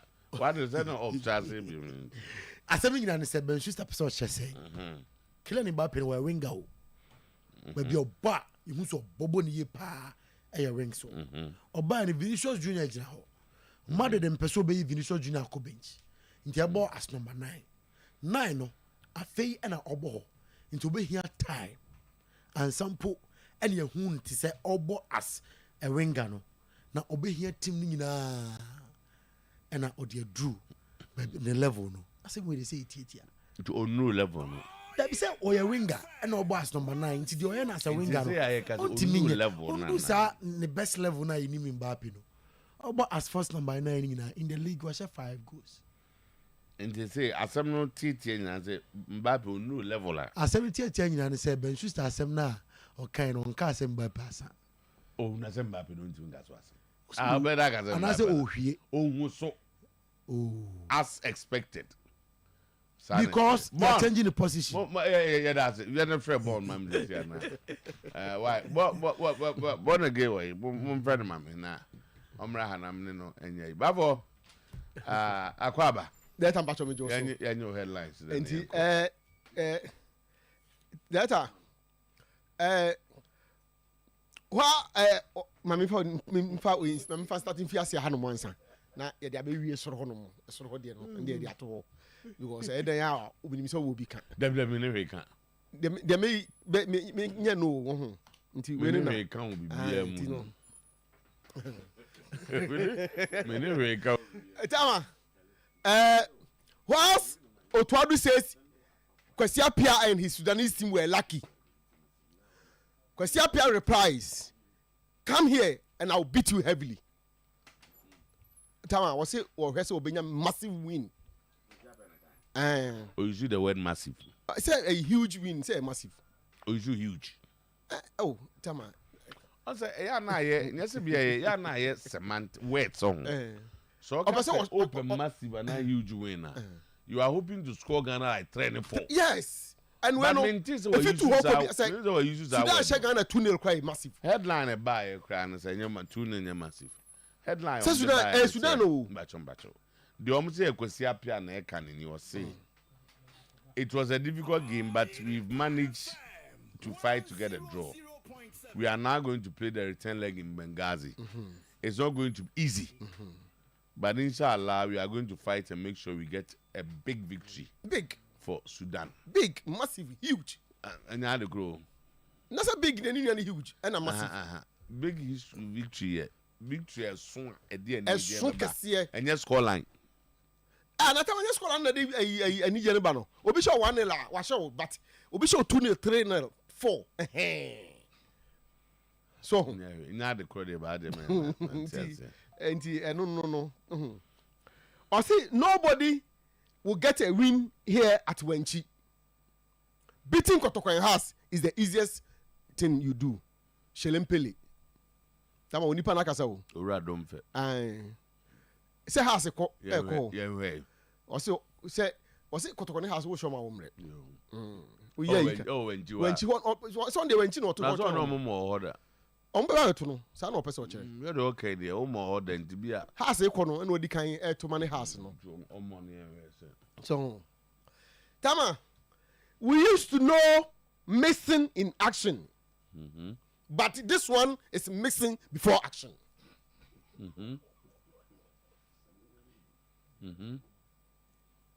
2 Sudanese players nowhere to be found. Away. Oh, Sudan. Because you have your team. Because you have your uncle. Tama. Oh, where because you have your uncle for? Sudanese students. Because you have your. And I do Sudan for Bah. Oh, DC. Ah, okay. Are you for no? At this is Sudan for no. Tama. Hey, Tama. I don't have a bit, but I catch on no say wouldn't so. Tama. Information about no any anything. And he said Kotoko players me no. So I some you know how ya me pay ya ho adwuma to. Why? E de be adwuma pa. Oh, now way public knowledge. Tama. Information about they say Kotoko players me no dom ko Sudan no. Omo ye hwe ma ye hu omo. Absent without leave. They've gone at war. Hey, sir. Omo kwai. Omo dwane. Sir. Every team in the camp. Omo ni ho. But nya dia ball no mbebo bi. Ye hu omo omo mbebo bi. Hey, sir. And you need there. Chene ya titini die. Dey titini die. Hey, sir. Ye hu omo. Omo ni ho. Omo kwai. Tama, na me ti Kumasi. Omo so ko. So omo kwai. Omo ni camp. Omo pie omo dane. Since when? Information just no na jokra. America na jo nya Ghana no na jo no. Sir? Ti omo ni ho. And omo akaje ngofo so omo mabiem. Tama. Ade no de se na keka ko no de. Ball no nya de omo bobi. Oh, I don't know me sir. Tama omo ko. Obi a wako ba bi so ko ball se ye nya mo ball no se me ko. Omo nya se. Asem no danger chirimu yi. Ndomo afrim. Te bi omo nya so to omo nka. Omo anya adwen ne Kotoko players na omo ne Ghana ombe form Ghana select side no. Omo anka. So omo ye Sudan for ade na mpese wo omo ko dwen ne Ghana select side. Eh. To omo ko. Omo danger. Yeah, some now can a dangerous. Now, oh, then I'm bound. Why, Bisano. The entity said 2 players no money camp. Hey, Omon cat to see a players I camp no. And I sent one of my men to speak to the players, and the player confirms. And I've spoken to a manager who also manages one of the players, and he has also confirmed. In fact, he gave me all this information.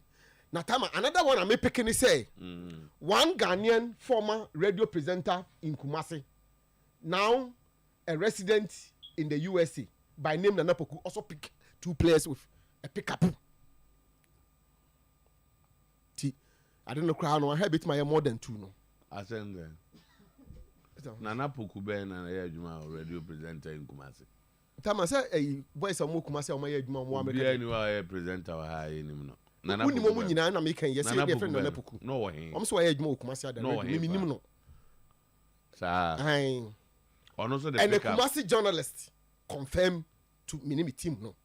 Say Nana Poku kra na kofa wo dom ko ye to pick up. Sudan for no. Wan ka Sudan for no. On do kofa players no. Miss Nana Poku afa nipa 2 dom ko. E dom ko yi. Tamo dom ko. Eno so e da ben. How the mood on same so too. Oh, so bad. Danger some no boss. You do the more mbacho. No, it's the questions. But you see, some buy you busa say unim bi fa o se there bi. To the jai. Also ko check aba. Nana Poku no so aye there. Nana Poku. I dey pick up. FA players me nu koye. E ko hin. Odom tama baby odom ko de but odom fi camp om ko. Da ben no no. Ono so me titi say om ko du ye ni mu a. And the mean say bia no na you know say be cry na no pay you say and you but the information is that one Nana Poku who worked in a radio station in Kumasi and the radio presenter in Kumasi knows him. Copy details, Kakramai. Oh, yeah, me, you so because we have sent people on errands, and but so far, no, also my. Tama, we some book Kakrama. No, but I say it's rather, say Nana Poku abefa Ghana players too there. Ghana Poku abefa Ghana players there. Samidi asana okay some could do. Julia, yeah, ready. What you seem to confirm, which is the Sudanese there, and I Sudan from there, and you hold you for Nana Poku there. Nana Poku there, I say facts, no, scanty. Yeah. Tama, and you just said Nana Poku Sudan for no coffee man. Me come Nana Poku bia. Oh, now why introduce you? Nana, so far what is going round? Me bar no pay, I'm around 10, 11. And now we'll be sending Brem say Sudanese players be MSC. Now I checked from Kotoko and no confirm yes they cannot find them. And you know they have reported the matter to FBI. FBI problem. I said also move. I don't person will report a camera issue. So they need to report. Say will be this year na do to kwan. E bi kura sabi o. Adwena ya adwene so mo dwane. Nti say bi kura ayi kofo bi na be form kura sabi ko yom bibi. So the safety of a man for they under your care. Enti eno na iguzo ya adwene also de Nana Poku. E di aba say Nana Poku no so aba be fa mienu e di koyi. Enti yenya I remember to na bed PA or say in man komra. Okoba I said confirm.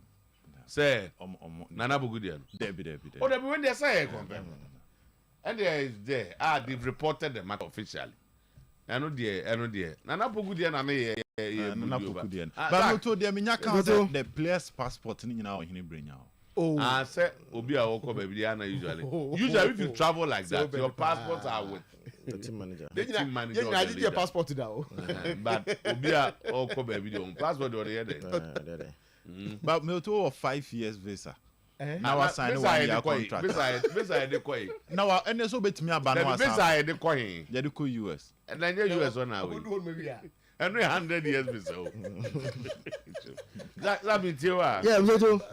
I'm say Sunday na weekend. I'm say ndo nyumbre na esinya call from America say the AC ni.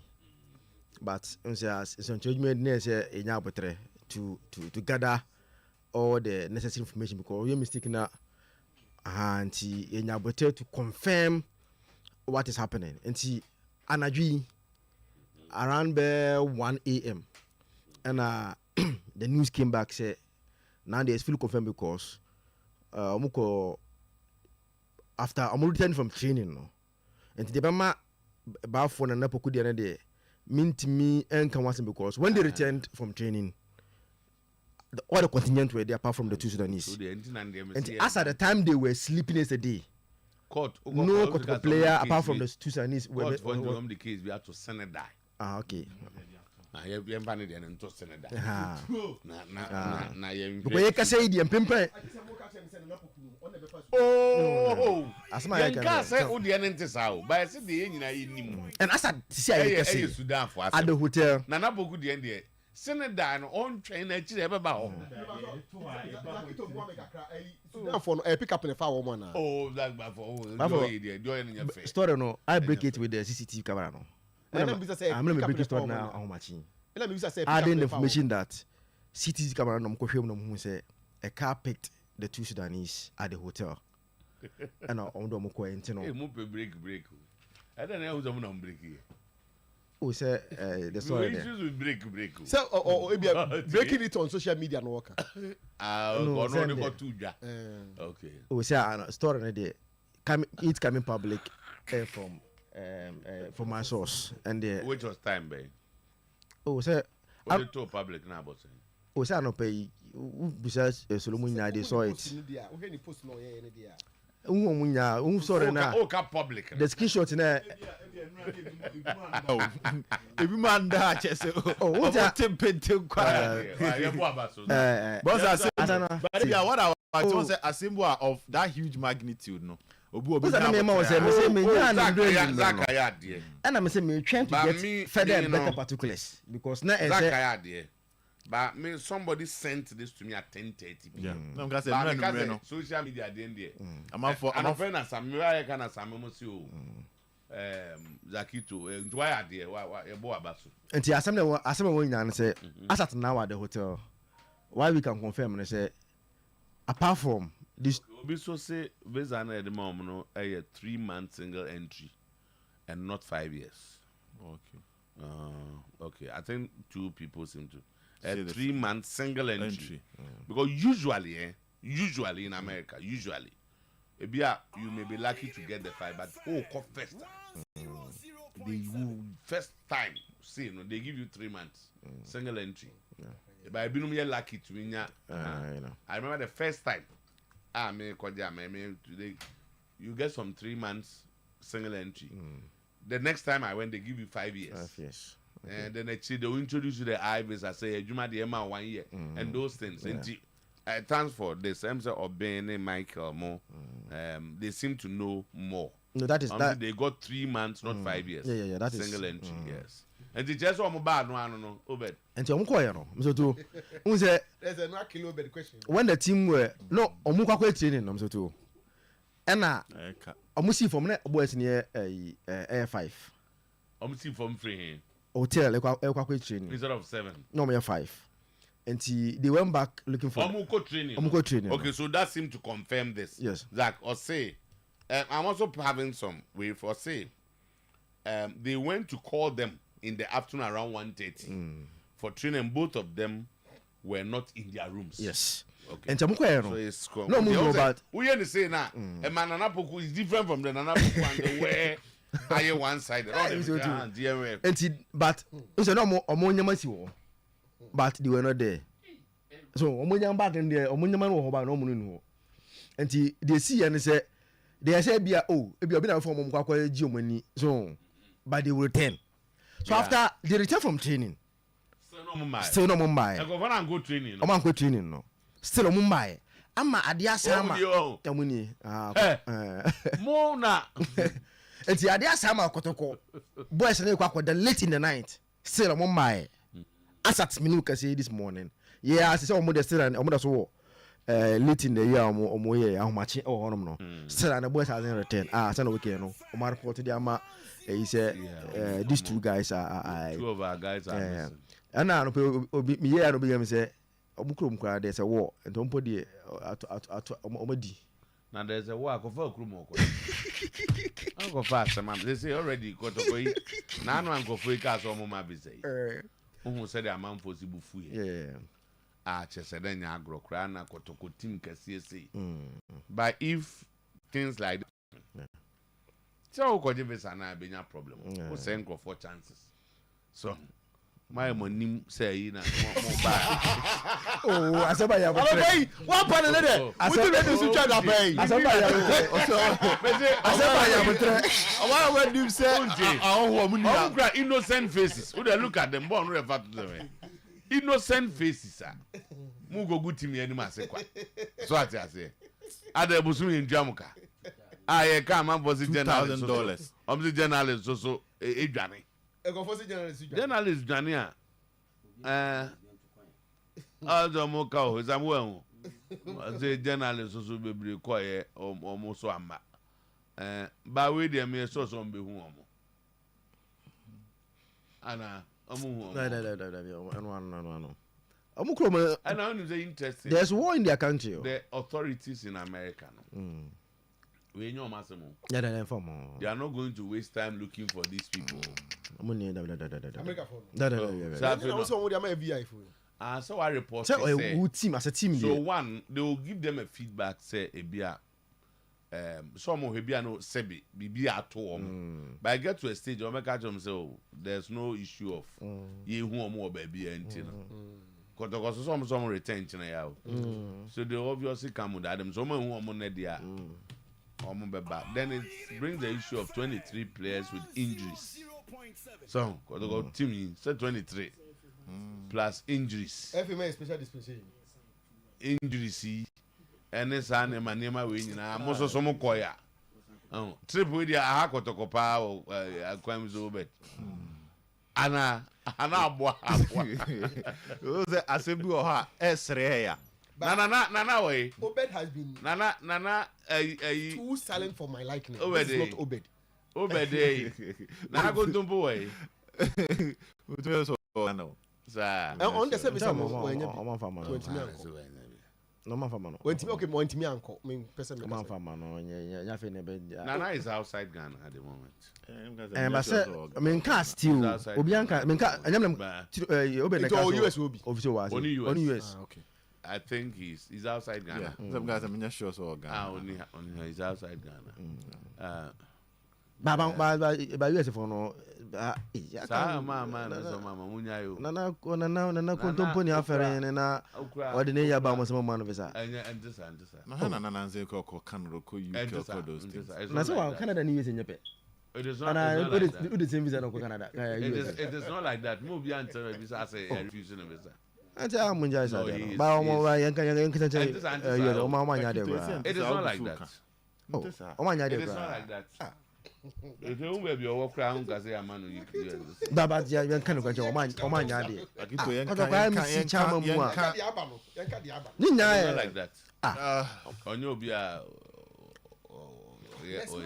Bawana say America have refused people in higher position than this business. This is not the first time. It's smart there no.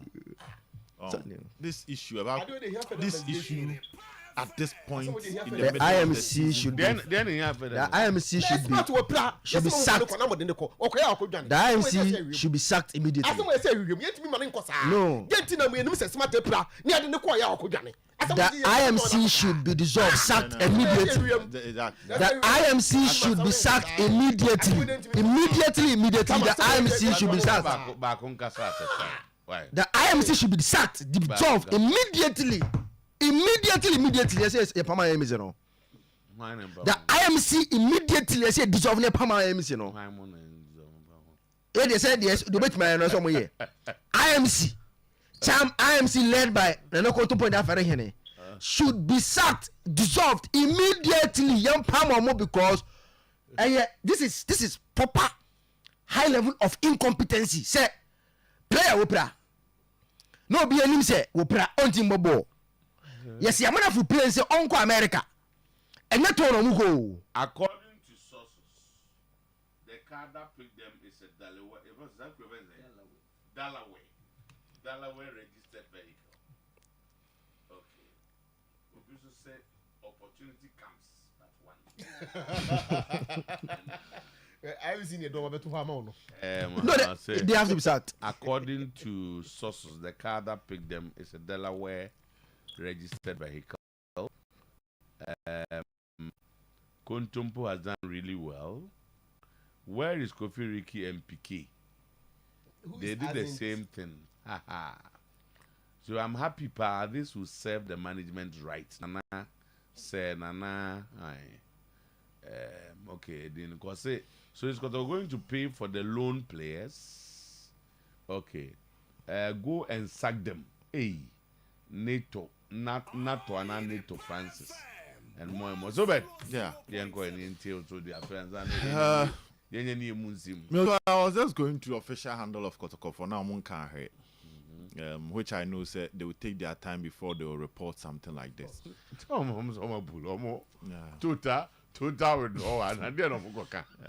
So this whole trip, Intimian score positive marks and the current regime of Asante Kotoko. Intimian score positive marks.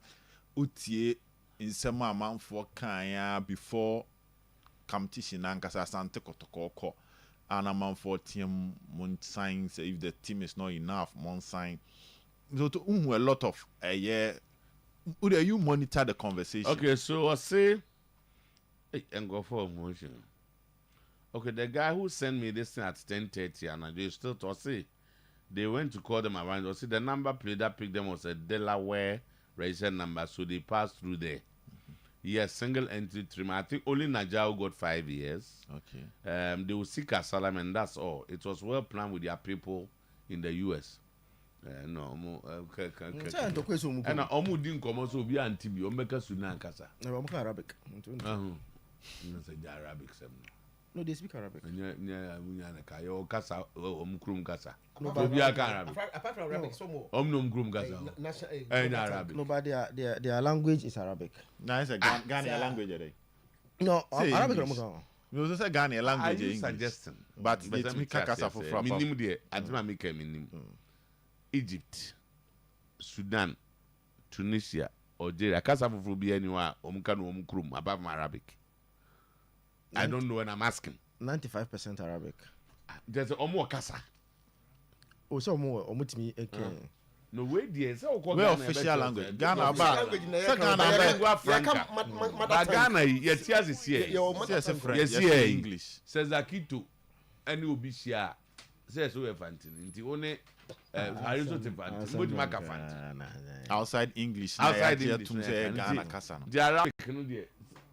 Huh? Arabic. Arabic may be the official language, but Smart and Abdulkarim are not from. It's almost from the same town. Domushia speak Arabic. Zakito use Ghana for example. Obi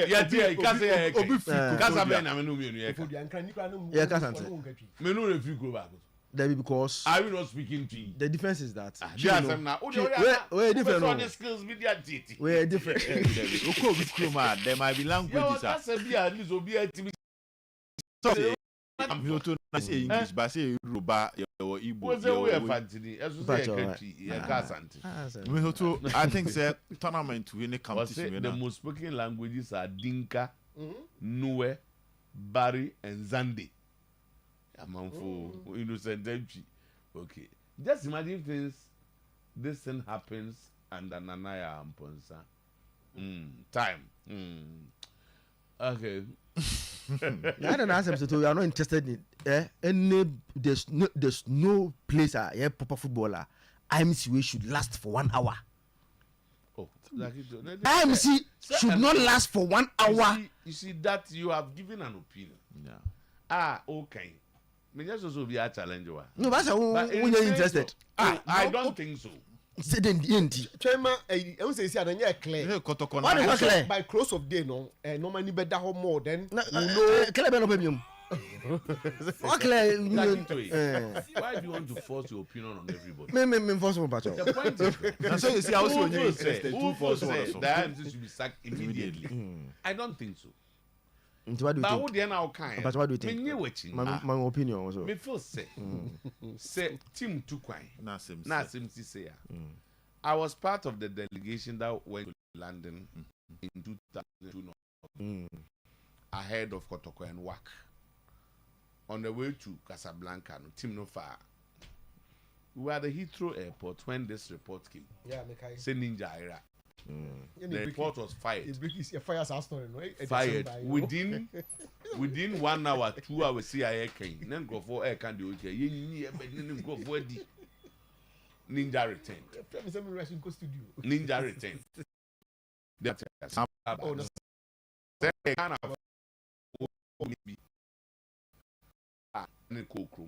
So our visa was a visit B visa, which allows you to enter town. But time that team number one, no, I cover plane at Casablanca. No, we couldn't locate him. And the one and only Abate, no fire straight to Peace FM, and that was a big story in town. Yes. We are actually returning. And some other case will sack you go na Juma Oyen. It is easy to sack people from your studio, but you conduct an investigation to get to the bottom, to find out their culpability. A dear road on play him point to Omania dear. And to who can me challenge you. But me chess and Mrs. Bia seems a one and ye. Yeah. And Tina me and Jeon. Bossy my head into the chinchina, I mean, no one main cast on the way. That's not democratic. But too much.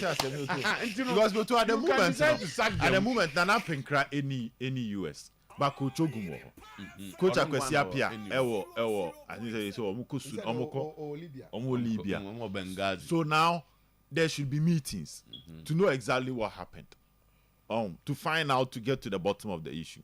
Then on beba aba kurura ho na e o cham beba omo ba na se mrante ne nka ho a ne atoa so adi enkomo no ne ahu se ene de nti na mo ye se de nti na se ekoye se de nti na se ekoye se obesi in because of the story breaking.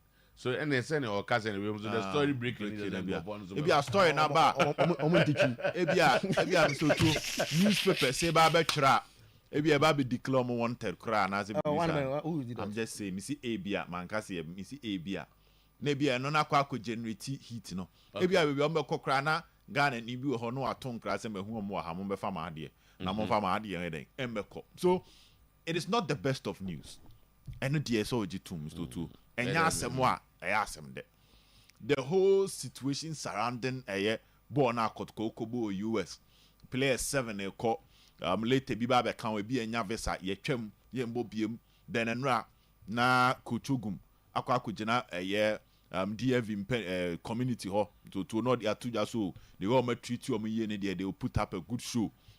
Now later DC United for na ba report so say I'm on Ghana week DC select side about boy all 7 Kotoko players, 2 Atram DVC players, and other Ghanaian players bobo US ni nyina na generate reaction ni be ba wo hwemu ana omo nye so much okay with the reaction it does and we finally we so I about boom. So something na senka uplifted the image of Asante Kotoko is turning out to give out a different reaction. But let's see how best they can fix this issue. Because the bottom line is, if they are not able to fix this issue, they will score a lot of negative points for the They will score a lot of negative points. And let's not forget, say, they have a game to play just next week. League we are in the middle of the season, so season you are top of the league. Now in no move. Yes, no move. This picture no move. This was 2 days ago. This was 2 days ago.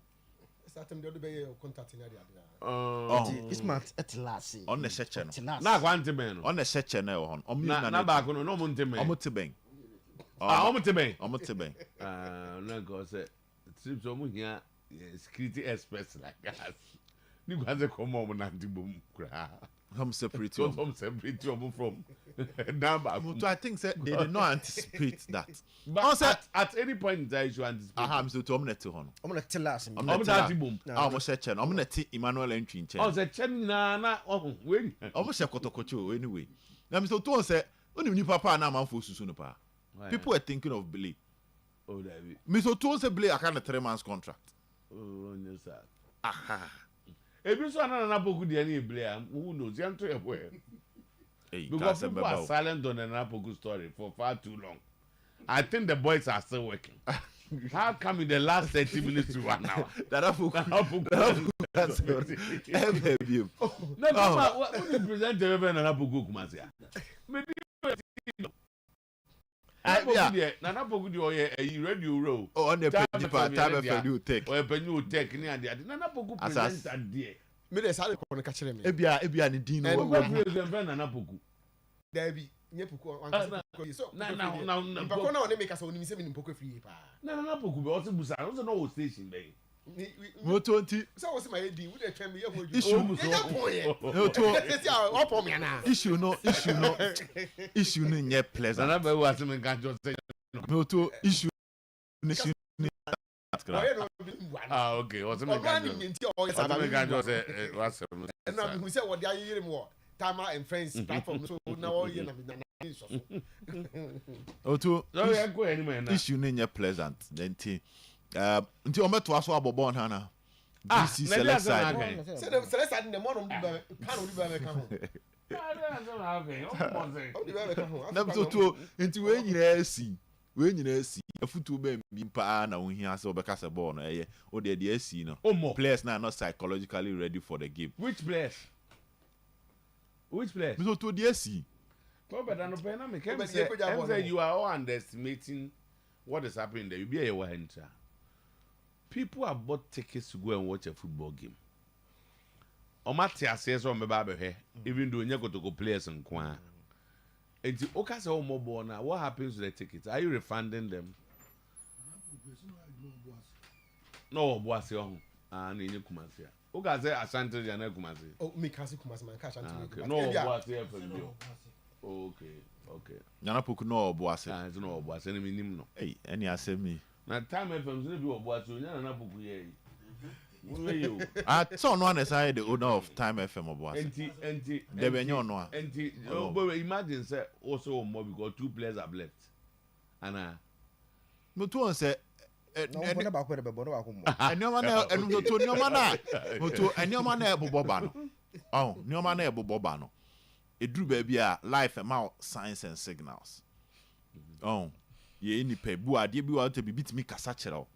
Be beat me see, nay say on Anka where you be. Oh, for instance, the number of players in your visits might even be the first signal to the Santico setup. Baby, say be and yet something that you should pursue. Maybe the first signal. No problem. Team Nakwa could do. Organizers near assure me some many visitors for the rest of the team. Or mania. That might even be your second signal. The third signal might even be 2 players we equal. So signal what they heading?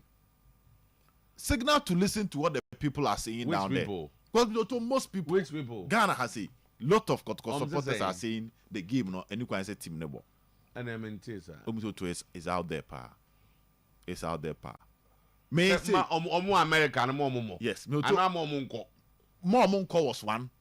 Omuko drew ya ebiment miankwa omunjai bon was 2. And now this one, me too. Maybe the next one, maybe I'll call Bobo na the best free muabano might even be worse than this. Maybe I'm just dealing with signals at the moment. Maybe I want to know yard. Say me and Mr. I was saying the same thing. Say, Kotko Krako drew you know. I'm gonna Kotko ticket. My mom baby, I'm better. My mom the BBI and so I'm baby. I'm not taking care of Kotoko. So to some extent, what they say, you see, I'm friend Kotko team, Monsha Kotko Jessia. You let's do that for the people. I'm spending money. Absolutely, I'm afraid to the Aba. Me to asema can Anna got one of the Kotoko leaders to be attracted on WhatsApp start says here. I'll see you guys will pay for it. Ah, yes. Oh, but I said they've not been fair to the team. No, they've not been fair. Now, say Uncle Fast same way, Babs. They've not been fair to the one boy team. Now, I want to the basic is also. I don't pay me. I was trying to let me think more. Omakwe, Ghana, they will not return again. What? Say, who share? They say they use a US system no. Sunday what you know? They will not return them to Ghana here. Even if they can't take them to Sudan. So they will just take them to asylum. Simple. Until Kotoko they take one to asylum. So they will just some boys no. There's a war, serious war that they can't return to their country. I know the mama my uncle.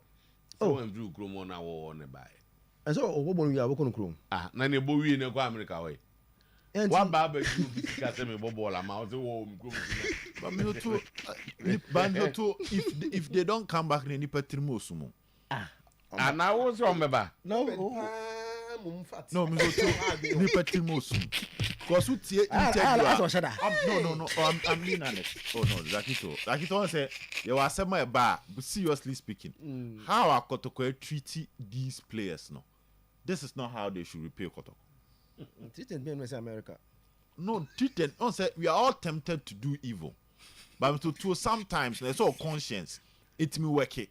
Now you guys say I deal with DMA and Fatame. Do you get my point? These are players I'm Mr. Mobile. Look at the kind of treatment. It's smart. You pray and do 2-3 days. Now you say you come. Oh, and also a man for questions. Say, why do you risk a player? He say, well, left backs, AMU, you know.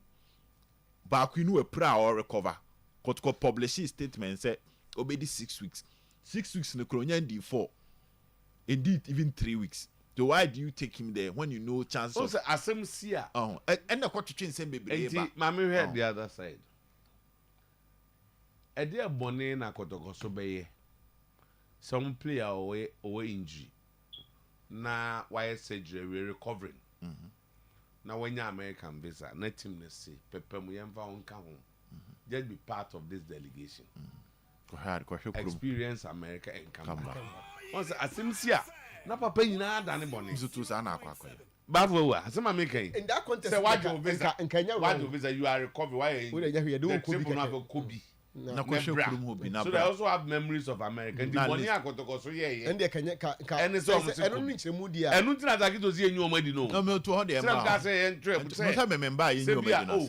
Yeah, we the could go and have a feel of America. You net here. In your crew, you feel of America. Can you prepare? Minim say there can be bad, but there what you be able. And you know, nyina na beba obu omba one ma wo ma lakito mba me so to you know me lakito no wa wari na nsia no we ja one you are speaking wa mare o ba betia o se about Quran so betia about Quran oba oba edem am say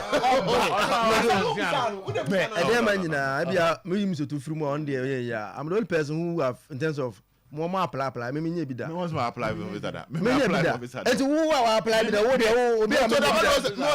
Me nya bi da. Adinja. I don't do that. No like so be kwa abruche on. Enyamba me mind mu. Okay, me to me apply visa da. Speak for yourself. Be new US visa de kwa. Wo kan wa sama kan wa apply bi da mpo. So be kwa abruche. No. I don't do that. Mo me time na so be so. So unya wo be ko. Na time na who say at the right time. I think so. The PR unit of Kotoko should prepare for the kind of response and how they will handle this particular issue. Now, to young pipe because I'm for started tro as it's. But the opposition of Kotoko said the America earlier on. They have officially reported the matter to the FBI. Say omo players, and I think that's the first thing you do. So I say we cannot locate them. Into security implication. A lot of. Obi na abechi omasi ebi entokwe wo mu krom no na fashion ba ko bi abefa ba akokọ. And we just thinking aloud. Ebi so omo aso na adwane ebi so kra na obi na be form say yenko aduane e we krom aduane wa ha. So the first thing you do is to officially report the matter and then get a feedback. Meanwhile, select side no mo ball and then they are preparing to go and play their game. What I say? Coach Ogun will be there. One of their coaches, university coaches, no so well bench, and other sanity. Tianko enim na yemwe nsem mo. Abrocheni me bo ase the Ghana ha ne wo. Abrocha se biere echi. Ayara wosamo. Ara wosam zazen. And for persons and drivers so dwan mo nkan ho we. Oh, so they say radio stations in Ngofo cause o mo nko report mra. O mo ko o ma mabiem. So no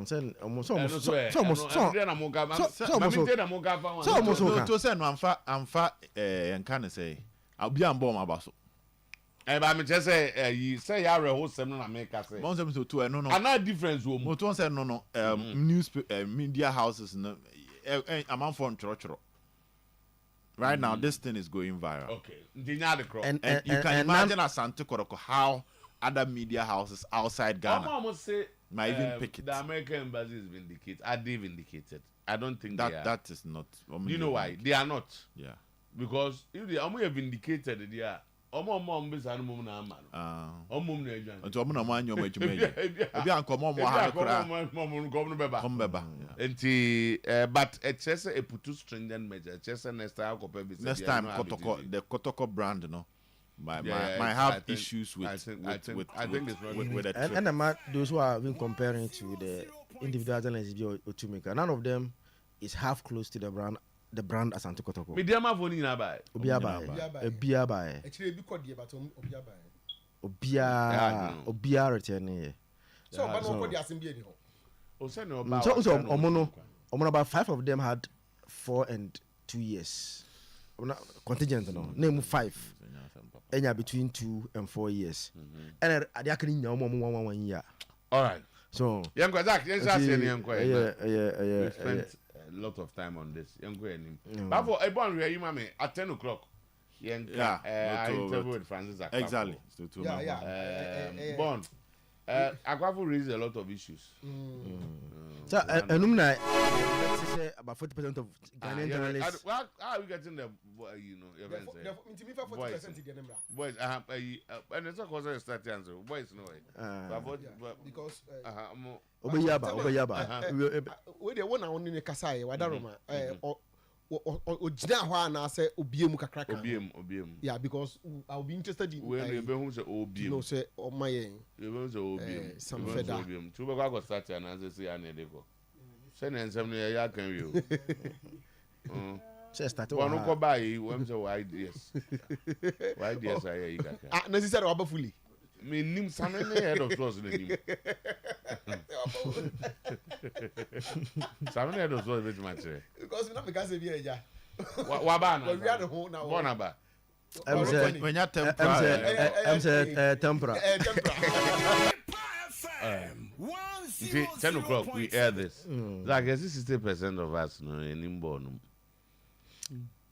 like minim the reason but the truth is that nasam no be no krebi nya no kre it's not entirely true but there's an element of no unze understanding unze intina elsewhere you see the people they bring in to analyze as former footballers yes football matches you will be what they say will be strategy no you will be on so no because the understanding is that Omonetias game na say better because Omaya the practical.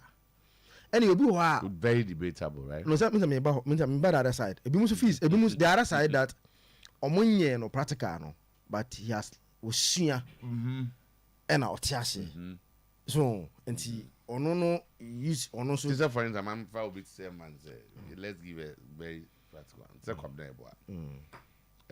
He's lived all his life following football.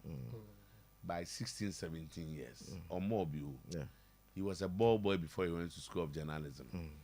We're practicing journalism, football, what throw, what clean, what hair, what DHD for over 40 something years. You are saying because when you're not park, so 60%. I'm a born or they're 14 and 14 at your hand or 40 anymore.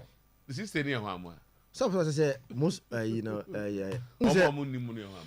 unze make say na say na be bit man be so you can debate you have no me where there's assumption say where in park no so am you have no experience no that cannot be no, that is why England there that's what they are doing now they think that on ball my ball no kra no and you him say why they have gradually relegated the writers not to pure analyzing stories reporting and those you know but about ball no more you should have played. Yes. And I'm saying that argument must be looked at again. Say Obobi so or no Wajina Stadium hall before 100,000, 50,000 people. And to or no can play and I say which man can he change what? You agree with them? I don't agree 100%. So to say BBI but to some extent you agree with them. Oh, ubit me the Biafra. Because we sit here and go from practice journalism. They've not been presented before, but they tell us what we did wrong, what we should have done right. But when it comes to the practical aspects, they fell short. But they sit here and tell us when one can hear. When friend say their situation be play beat me say chance be our Amford. Obia no wako hodam can be able to tell you how it feels when we did not up and honum no the pressure and how a team decision making ground. Obi also so well no one go dina home obi da. But in the last 40 years, they be all why witness other players scoring and others missing. So also there and to wait me so he feels it. But he didn't play. He was on the pitch. But so the fact that being in the media space is about expressing your ideas and your thoughts. There is difference between having the ideas and expressing it. That's the difference. Obua he might have the idea, but at the time microphone here. Now Kotkone has born who so omoya idea pa. That's all. But they can also express it. In Ghana, how many people can express themselves? No, in Ghana. I was talking to legends. Oyerepa FM 100.7. The radio station start getting some of your guys now. Yeah. What you say? There are some of what Eric Bekwenda? Yeah, when Bequin is analyzing a football match, Akwafu can express himself. You appreciate the knowledge. Akwafu, so he has a program on radio. And this Charles Taylor can express himself. Yes. Don Bote can express himself. And I'm still too. Yeah, well, apart from expressing themselves, there's what to say and what not to say. You'll be about better. What not to say? Yeah, you know. A bit 50 years. Why? What not to say? What can't say? Be both and Akofa Kechichi Diaba. So, there's some training. Kakra. So, it comes to you having the knowledge, getting the training to fit into the job. The same way someone's way of getting the knowledge, and by playing, by watching, by listening, by reading. These are all ways you can acquire knowledge. Okay. No to what you are saying. By doing something and that the knowledge out of it. Somebody can watch, somebody can read, somebody can even listen. These are all ways of building experience in a particular field. A debatable. Okay. A debatable power. All right, so 10 o'clock we air that interview. But anyway, let's talk about the Black Stars. And then leave you. Almost call Black Stars a coach now. Yeah. Bavo, Unya, a TV from Nanapuko. One can't go for the end. Was it? For only 40% of journalists in Nimbo understand football. Omo Kabo has 60% today. Uti omuna and someone can say, born a moment. Ne percentage, me breast me ne be argue. Okay. Unavis also can say. Tama me fi say a brosa. Okay. And saying if you say me my percentage, but I think it's a bit more higher than Supreme Court that to us actually this year. I would rather reverse it and say 60%. Okay. 40% more any more. 40 because on my 40 the one they saw or maybe if you say more than that. That's a 99 I think more, one bina. More than that. For me, maybe 80-70 per that. Now why the sports? Why the ball? Why and no crampo a bit a kakra here until na make say or expanding the kakra na ka many begin because so okay so be nima die mu a kire sen because football you are the laws of the game ho. And you want the technical aspect even understanding the skill set of individual players and also so because the loss of the game and it's understanding. And there's a referee for us. Yeah, but you are supposed to be equipped a bit with it. So, but yeah on top of it. Mukakra. The technical aspect of the game not here. What the skill set of individual players at it. Obekaya. Brana meka my good friend, my lovely player, Bukayo Saka Wansem. There were people who thought send me na me can asem no. And yet technical. But no, yet I saw the skill set of Bukayo Saka. You can see who say way. And now no go footballers no can say. Sebi a odi na be si ha. Nebi a wase chance and now aye bibi na wo mo bi denti no. Wonim denti o say na wo sopa no no. Enom so wonim munti na ya amokasa. And no they all can both the skill set and then the technicalities no. There be just a skill set and they uti omokasa mo say first amoka. I'm say because you have not been there before. And not to say enye nimu na ye nim. And then not born a yem will be denti. And no de they can't want some more can sa quano. But then it comes to they now can say Obiti say Quabrebois. So Obiti say Quabrebois. Samesa was saying as a movie as because I'm comparing you with other players. And I'm come and boom, a one yard. This is go Bobby and and go for criticizing. Yeah, show you now for exercising. Yeah, you too. Because that's what I'm we come here and this is what we do. And it's expected that you get it right more times. To say if you've been getting it wronger, then you better question your competence. We go training, over matching every day. When you get it wrong, we say mommy me can't watch them because me more than said your bono. Meanwhile, the rudiment you go through to go and demonstrate it on the field of play. No, me, I don't go through those rudiments. So how do you expect me to know? No. Kowabo be there. Kaya right. Ana oye Gary Neville. Kasede obekan be different. Many some ya adwin say omo boy ehunu. Ba umu bi se ufolo obi nya chan no obo fa wiemu a. Ya na dey na sinti na mo obo fa wiemu no. Ubo bi aka be hu. So one of the argument they are making, journalism you aspect bebre. You be why you are a sports analyst, but you present. If you are some of you are needing a sports or beaching kama. Why unse now La Liga are also adopting the Premier League style. No, to actually more panel now La Liga they bring in former players and now former retired referees because issues about officiating the things the retired referee will understand it and be able to because you know what they are saying is that for example now no match be right last week next Saturday some kind match no the striker say chance no they know no win the net for they know win no the guy asked them then say koye no then and right was saying how officer can officer the body quite the body no and the right technique to kick the ball. Okay. So Owen also came and says say until they are saying say there are some technicalities biwa no strikers in Kwan and strikers as someone oh that be he met the defender whilst playing as a striker. Yeah, cry it me. Say no your body. Say all bono. No the defenders never. What that's it. No, but gradually, no. And I think you may want to agree. Me one person, I mean, who say you're retired former players, and be one of them is among us. Now you come football, so I'll be excited.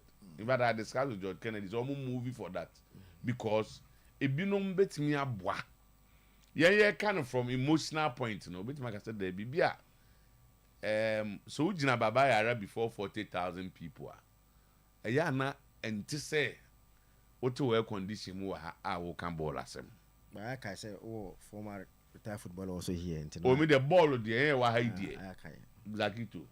Siasia ball, I'm a chain or dear. Me, yes, oh, yes. Oh, some of the Siasia ball matches. No. You didn't see me playing. Let's put of correction. Oh, someone who's also Bobo. No, but even in our condition now, when you need change first of all, in our condition now, I play better than him. No. I've seen Siasia in match. But you've never seen me playing. Goals are so bad. Siasia knows what. Goals are knows Siasia said that.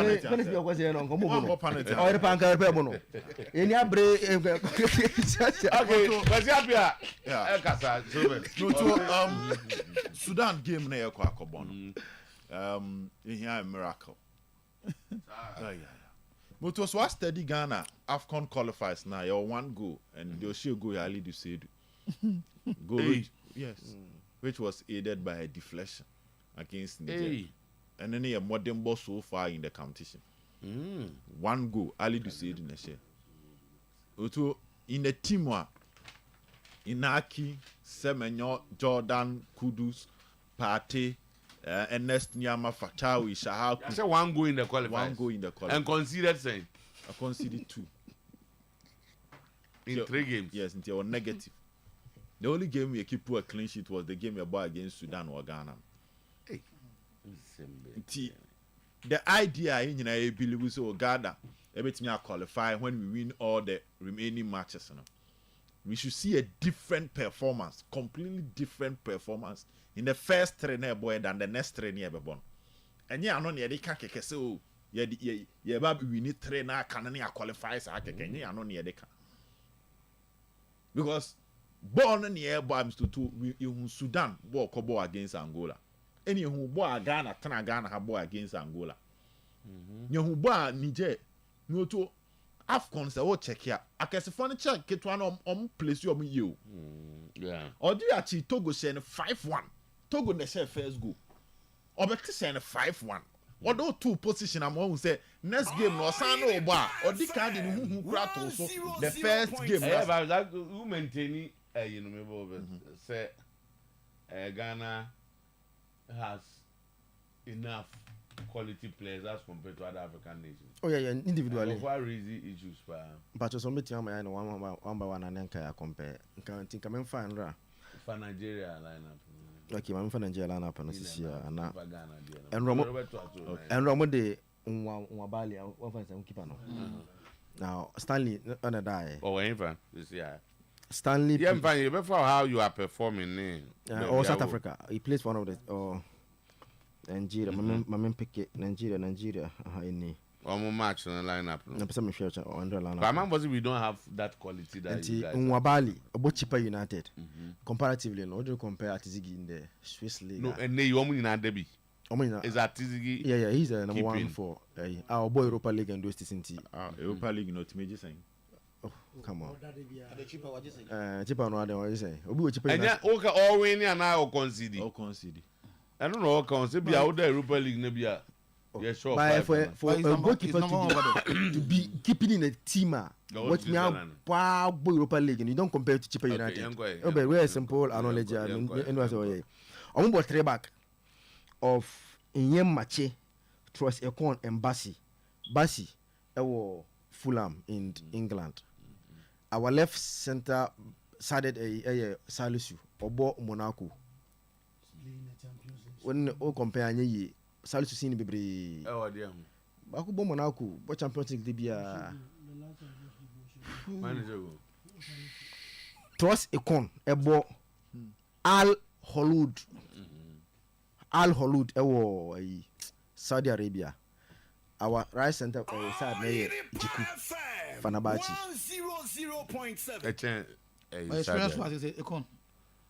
A chance Saudi Arabia.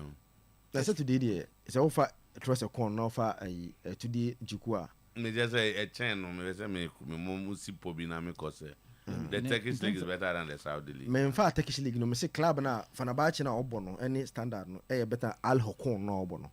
And then Ronaldo never. You can't ni team ni mbo yonko Arnasa asam asisia. Na Fenerbahce is ono so no one ever. Ono one was so but Turkish league now. And I was boss Saudi Arabia. Only got at Sarah money abo. But the teams are near fair to the argument because so your trust Okone Jukua clearly trust Okone is ahead of Juku in terms of exploiting the national teams in Africa. Clearly. The last AFCON boy, he was even people thought he was even the player of the tournament. In the last 1, 2, 3, 4, 5 years, Tress Ocon season Biano about more than 20 games for the club. The highest 17. Again, what the mistake you are making here? Also 7 points here. But in the World Cup qualifier, almost 3 points. How many points in a Ghana war? In a group with Benin and Co. You see, argument Nigeria in a World Cup qualifier. Almost just 3 points out of 4 matches. You see where he says they play the finals. You see where and it's not about where they are. It's about the quality of players. Yeah. No, but the quality no. Juku and today Juku and Ekon. At least come on, today is a mismatch. The quality of your players should reflect in your performance. I'll go for Tekon. No, AFCON final. Who were from group stage? Mozambique could have won number draw. How many teams now? A quarter tournament. First and champion. No, you're limited to the players. No players. Maybe I would. But the quality of the two players, I don't think Jiku is better than Trust Ekon. Trust Ekon is ahead. In terms of what we've seen, if you are Nigeria anymore for them, more dangerous. Who's the first one? Player who can challenge? Lukman, Boniface, and it will be as the three. I want to be going number 10. A free bench by a fan saying, or Italy, or what team be a fan saying. Lazio. It will be a player somebody who should be better than all of them. Anymore. Mr. Two. Oh, come on, Mr. Two. It will be the profile near there was stretching on me now. But Boniface near Boniface near the other one. The only Boniface like Leverkusen. So I'm Nigeria. Atlanta boy should be ahead of. striker. So to Lukman anymore no Boniface. No more midfield. So all the in terms of goals good. But even Bono Mumford. I said Mumford in indeed in Onyeka. Come on, if line I know. So no right back. Nana Oja Alidu. No some mo jump here na mo jump my course again. Line as Aina. Alidu no boy right back. Alidu Olana Alidu a better channel. Mpacho. You don't. You see, the problem here. You are comparing them as players. Have you watched Alidu at Rene? At least maybe I watch on Kana. Tell me. Saturday, we work Kana.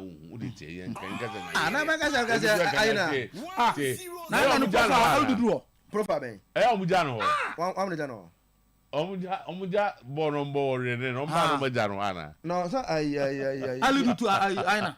Oh, Aina is better than him. Aina is better than him. So better asem so. Aina better than him. So I am going why? Ghana, Libya, Ghana, Sudan. Oh, yeah, you hear that. What do you tell? Na asemu ba meje ba kwa from kra. Ye fa obi di say Inaki profile. Say Boniface onto Inaki in terms of profile. Boniface enye ni tipena ne bebia. Enye ni tipena in their career. Say compare Boniface enye ni tipena Inaki in terms of profile bebia in football. Bomb teams. Masa. Ebi oba this is say a form profile. I don't know why they are phone. Uko group Ella. AFCON qualify. Me to me bobo mbacho team pa. Burkina was 7 points at the first and a Senegal out of 3 matches. Me too also was 7 points. So Burkina and Senegal you know 7.7 points on the first and second. Our group L. About group K, Uganda and South Africa you know was 7-7. No two on that first and second. About group J, Cameroon was 7 points on that first. About group I, Mali was 7 points on that first. Group H, Congo DR, DR Congo was 9 points on that first. About group J, Cote d'Ivoire was 9 points on that first, followed by Zambia. About group F, Angola, Sudan. With one more on that top no. About group E, Algeria and that first 9 points. Group D, Nigeria and that first 7 points. Group C, Egypt in that first 9 points. Group B, Morocco in that first. Group A, Tunisia in that first. Into your more SSN idea who compare on Mr. Two. Obi at the top of the group. Tunisia at the top, Morocco at the top, Egypt at the top, Nigeria at the top, Algeria at the top. So I'm sorry, and then you only compare. And I'm Mr. Two. Time now, yes, I come. Mr. May come in. First, and Ghana said, you compare one. Now we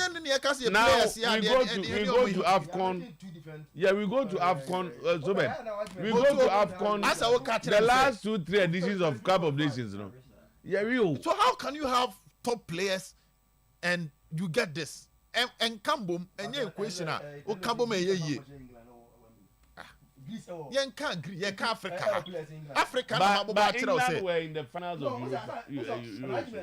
One thing about Oben is that he makes arguments just to suit me. No, so what can't they? I'm supposed to come in there, and I remember candy. Okay, all the different. Okay, okay. We are not talking about Blasters as a team. More than more. Ni share say individual players. You will be able to say maybe. Yambeka how they play as a team, as a Nieka, and you don't make your argument to look as a. So now, so Mr. To Man City, Angola on the 9 best points. Remember, Angola on 9 points. Ghana with 2. How are we going to the Cup of Nations? Moto, I'll come there. Before we do the Man City thing, because sure. I see a winning now. You win all the matches will qualify. 3 matches now, yeah, winning and get 9 points. Yeah, Ebe can I call 11. There can be no permutation where 3 teams in the group. So if we draw on Tuesday with Sudan, what happens? Ghana moves to 3 points. 3 points. Sudan because 5. Then let's just hope that Angola will win. And Sudan would at least lose one of their matches. Okay, go ahead. So too, if you have good players, you should have a good team. And that's our equation. If you have good players, you have a good team. Yes. No. It's not always like that. It's not always. So out of 100. How you put the players together? So out of 100, oh no, but in most cases, good players should form a good team. Exactly. In most cases, but it's not always. So if you are saying that, maybe if you are saying that, if our players in Ghana can be compared to any player or any squad, any squad in Africa, that's the conversation. The individual players in Ghana, they are so good to the extent that any Africa squad out of the top teams, you bet me they compare or more. Then we can judge that by the performance of the players. Because we are talking about the Blasters, we are not talking. So by the performance of the players in the Blasters, that would determine if indeed we can compare them to any national team in Africa. Now, and then I will say, Africa, compare all of them are on top of their groups. Burkina at the top. Senegal, that second, only Burkina was 7 points. So in terms of points accumulated, maybe countries, check the points of Menya, never compare Ghana the two. We are not in the same group, but compare. Uganda and South Africa, was 7 points. I'm at that top, first and second. Also, no matter free as you get Cameroon with 7 points on top. You get Mali with 7 points on top. You get DR Congo with 9 points on top. You get Cote d'Ivoire with 9 points on top. You get Angola with 9 points on top. You get Algeria with 9 points on top. Next, make 9 points on top. That's why we need 3. You get Nigeria with 7 points on top. No about Egypt with 9 points on top. Plus of 9 goals. Then no about Morocco with 6 points on top. No about Tunisia with 6 points on top. So even countries are drop a point in 9 out of 9. 2 no more really enough for them to be on top. Then we come to Ghana with 2 points. All 5 points. Is it that 6, 7, or 9? I can say 4 na do Africa Hana. Is it that 6, 7, or 9? Here we have Ghana with 2. And surprisingly, so 2. Ghana 2 points near 1. You have about 2 home matches. And as a big team, your first point out there establishing with dominance. Big teams, they are the training of fear. Nipaneba, no chanachi heavy when you fear. No as our corny was our question. And think a big team to say Ghana. No about 2 home matches. Our Ghana ha. You should have the advantage, say, Mr. Tuo, was 6 there, say winner. Angola is not a park in the Then, Mr. Tuo, we played another game against a Mino and answer a weaker team like Niger. And your Niger home.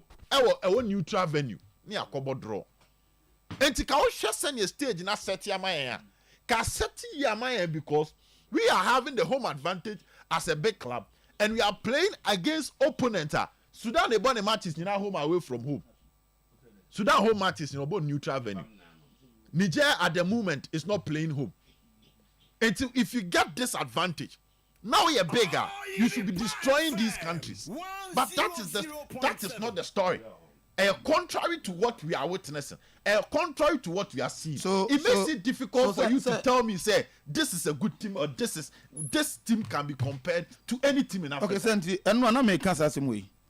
Now the problem that's it. At the end, you realize it and say they be an able in Ghana. Say the Ghana you name say when it comes to African football, I say the word of football Ghana. Yeah, because we are blessed with talent, your players, your quality, and that stuff. And they didn't. But I say realize it say we are not there. It don't make us say so realize it problem. It's like your problem have solved. Let's accept it. Say we won nay. I Ghana didn't know by a ball party and Yago. We started losing that when the Madagascar, the Central African Republic started playing us. And if you on Ghana says oh the now we start to have a media officer. It no say yeah board game now you could clearly see idea you know and Zach and na sanko for ye ubos ye be win go na be scrappy go bi na yenya So some of us started sounding that alarm, say we are losing your identity. At the Ghana first, you can't possessive football. Untimi in kind 2-3 African countries are. You only come to possessive football, no better than us. But then there's one of us now, you lose Sadio. At the Ghana, because say, who Ghana need players beyond, don't want to made for this. Because I heard that creativity and the free bar. It may be a first night, I cannot tell my top one. Now you can't say, you need top strikers, but you give you midfielders, top midfielders. I don't think in football and nay, baby, you can't even compare to some countries out game. You can't even compare. And they are saying in football, I do some people's way. And they say, realize they say, now where we are, this is where we are. And you take a holistic look at the system. Yes, that's to me. Say, I understand, say, but continue. I compare home, you have to say Egypt, you have to say Remua. I'm telling you, when Egypt will be a Tama, those quality players, no more Africa, I'm dominating 6 years, or move free. You know what they did? Also, a short time here, now Egypt were not performing. But at that time, they almost grooming the young talent, no, and almost had them back to where they are. Captain, but we are not doing that. Unim, I think that Munyano, I take him out of contest. One, it's a team. What is the division of a team? I've never compared Ghana team as a team to if anything. Say Nigeria, you know, I say no one pay. No, me understand what you're talking about individual players and you know, putting them together. I'm Pacho. Now no Sudan boy, you know. Is it fact say we have better players than them or not? We have. Yeah, Angola Mbashe was saying no. Is it fact say you have better players than them or not? And your mobile coach no team mombo as a team, I know a different argument. I'll make you be no nye. But maybe partner, I make no. The other side of the argument is say, okay, who is a quality player? You're a quality player because you are playing well. And you've shown some signs. So if you put you in a Ghana team, now we don't see those signs. Are you still a quality player in terms of the Black Stars? You are not. And to be a better quality player, I'm a West Ham. And I say, I'm a Arsenal. But say, do ba, now you who's our qualities, no. Now, only a Niger Fujina, do you still maintain that you are a quality player? And so what can you put in car? Wouldn't put in case. What can ye say? Black Stars. What make it two distinction is about? But it doesn't change the fact that you are quality. Maybe I know you need to enter about more. Say a coaching, say a house man, then. But it's an argument, no. For example, Mr. Two, yet weekend, yeah, I'll be about to win some or Bonmont. Weekend, yeah, but next weekend. Say next weekend. I don't want to know. Was any Mr. Two and in that? I don't want to know. Unimba. Bashominim. Unim. Sir, engineer, you go weekend, a bon more than accident. You know, all cats you quit, go Semenyo. Or the bus, yes, you won't summon your beer. You'll be about to have you. Obe no boy obabo. And you ask yourself, say, Sabo so says, no, or never be show Bonmot. You understand? And he. How do you make this bag a say on your say?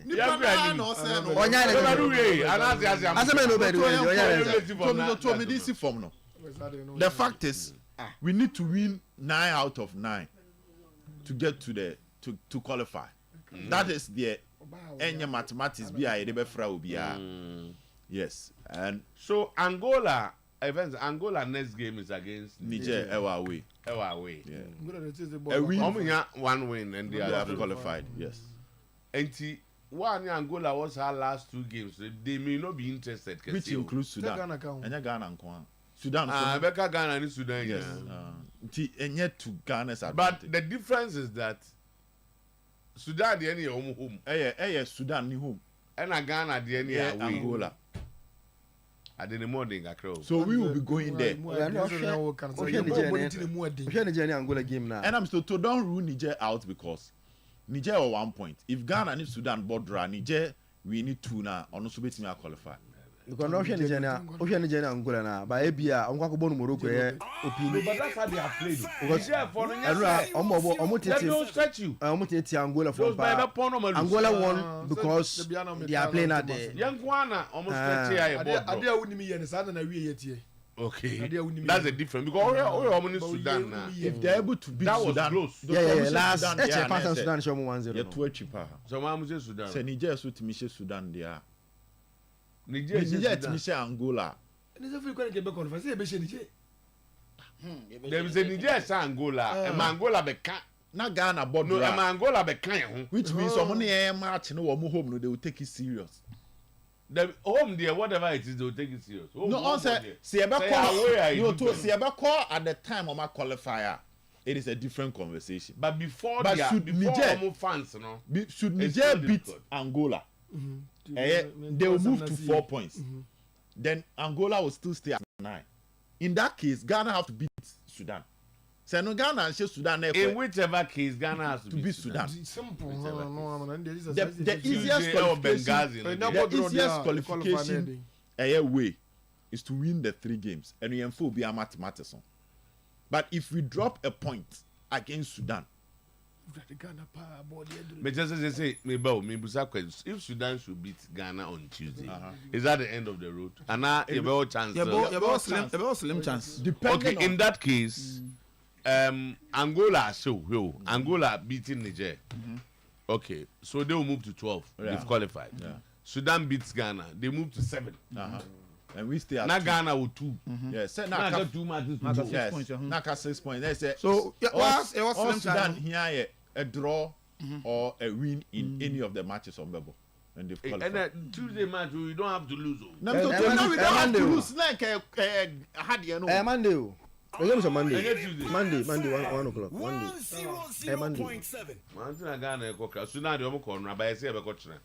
No, I'm free. I'm free. No, they give me some Ghana. I'm some meeting in so okay, match Monday. Monday. It should be Tuesday because if Monday. I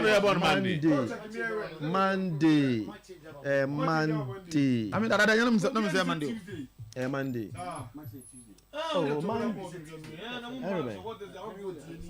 Oh, I think so.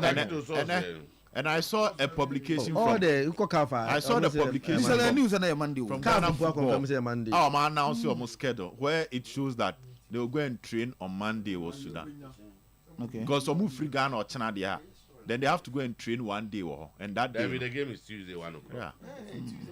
Over we have more fixtures now, even at where it's 1 o'clock on Tuesday. And Niger and Angola about 4 o'clock on Tuesday. That's your near 1 they're near 4. So the bottom. That's what I have here. Ghana time. Go to the bottom line. We should not lose this game. Anything the import or the import draw right and pull it through. With a draw, we still increase our chances. Okay. But a draw, a come more. Sorry, but I say, now for my advice, Aquaba, you're ready to the buy answer. Now before you play America, you know what call on my buy.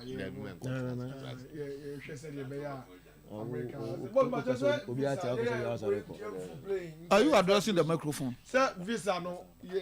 Just visa. Refusing for visa. Travel, and the visa. And the intimate there. But bro, for me, bro, for us, I create records account. Records for travel. Record for travel. Second one. Just I boy, I'm boss.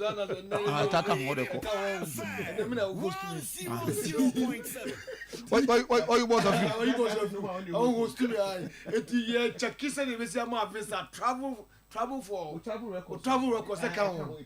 Play part. I feel Matthias. I go to Konya. I feel Matthias. And I'm going to Asira. I'm not going back with right. Away. I'm going to because you was a Germany. Besin na busa for kran champion never a champion. A champion bi. Just goes to me now.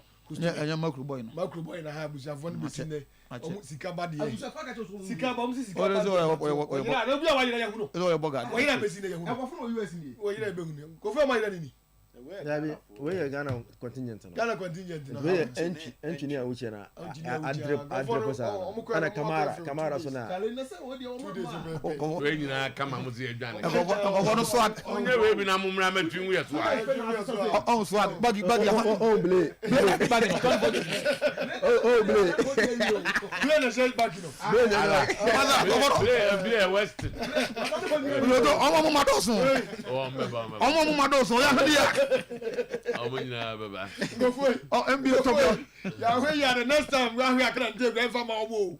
Ana kadu susu kro mu nyo. Sa de no. Ya trashio. Atra jibri kro. Ya we ya kadu susu ni kran take kro mu nya. No mu da Côte d'Ivoire. And the weather is cool now. So to us weather almost scared to cry. We better no aba. Enti omo ye ni media makoy omo bai. Omo maintain ade na maye. Ono mkono mo ma na ya se ogudin. Ono kwano ye ka so ono kwano no a.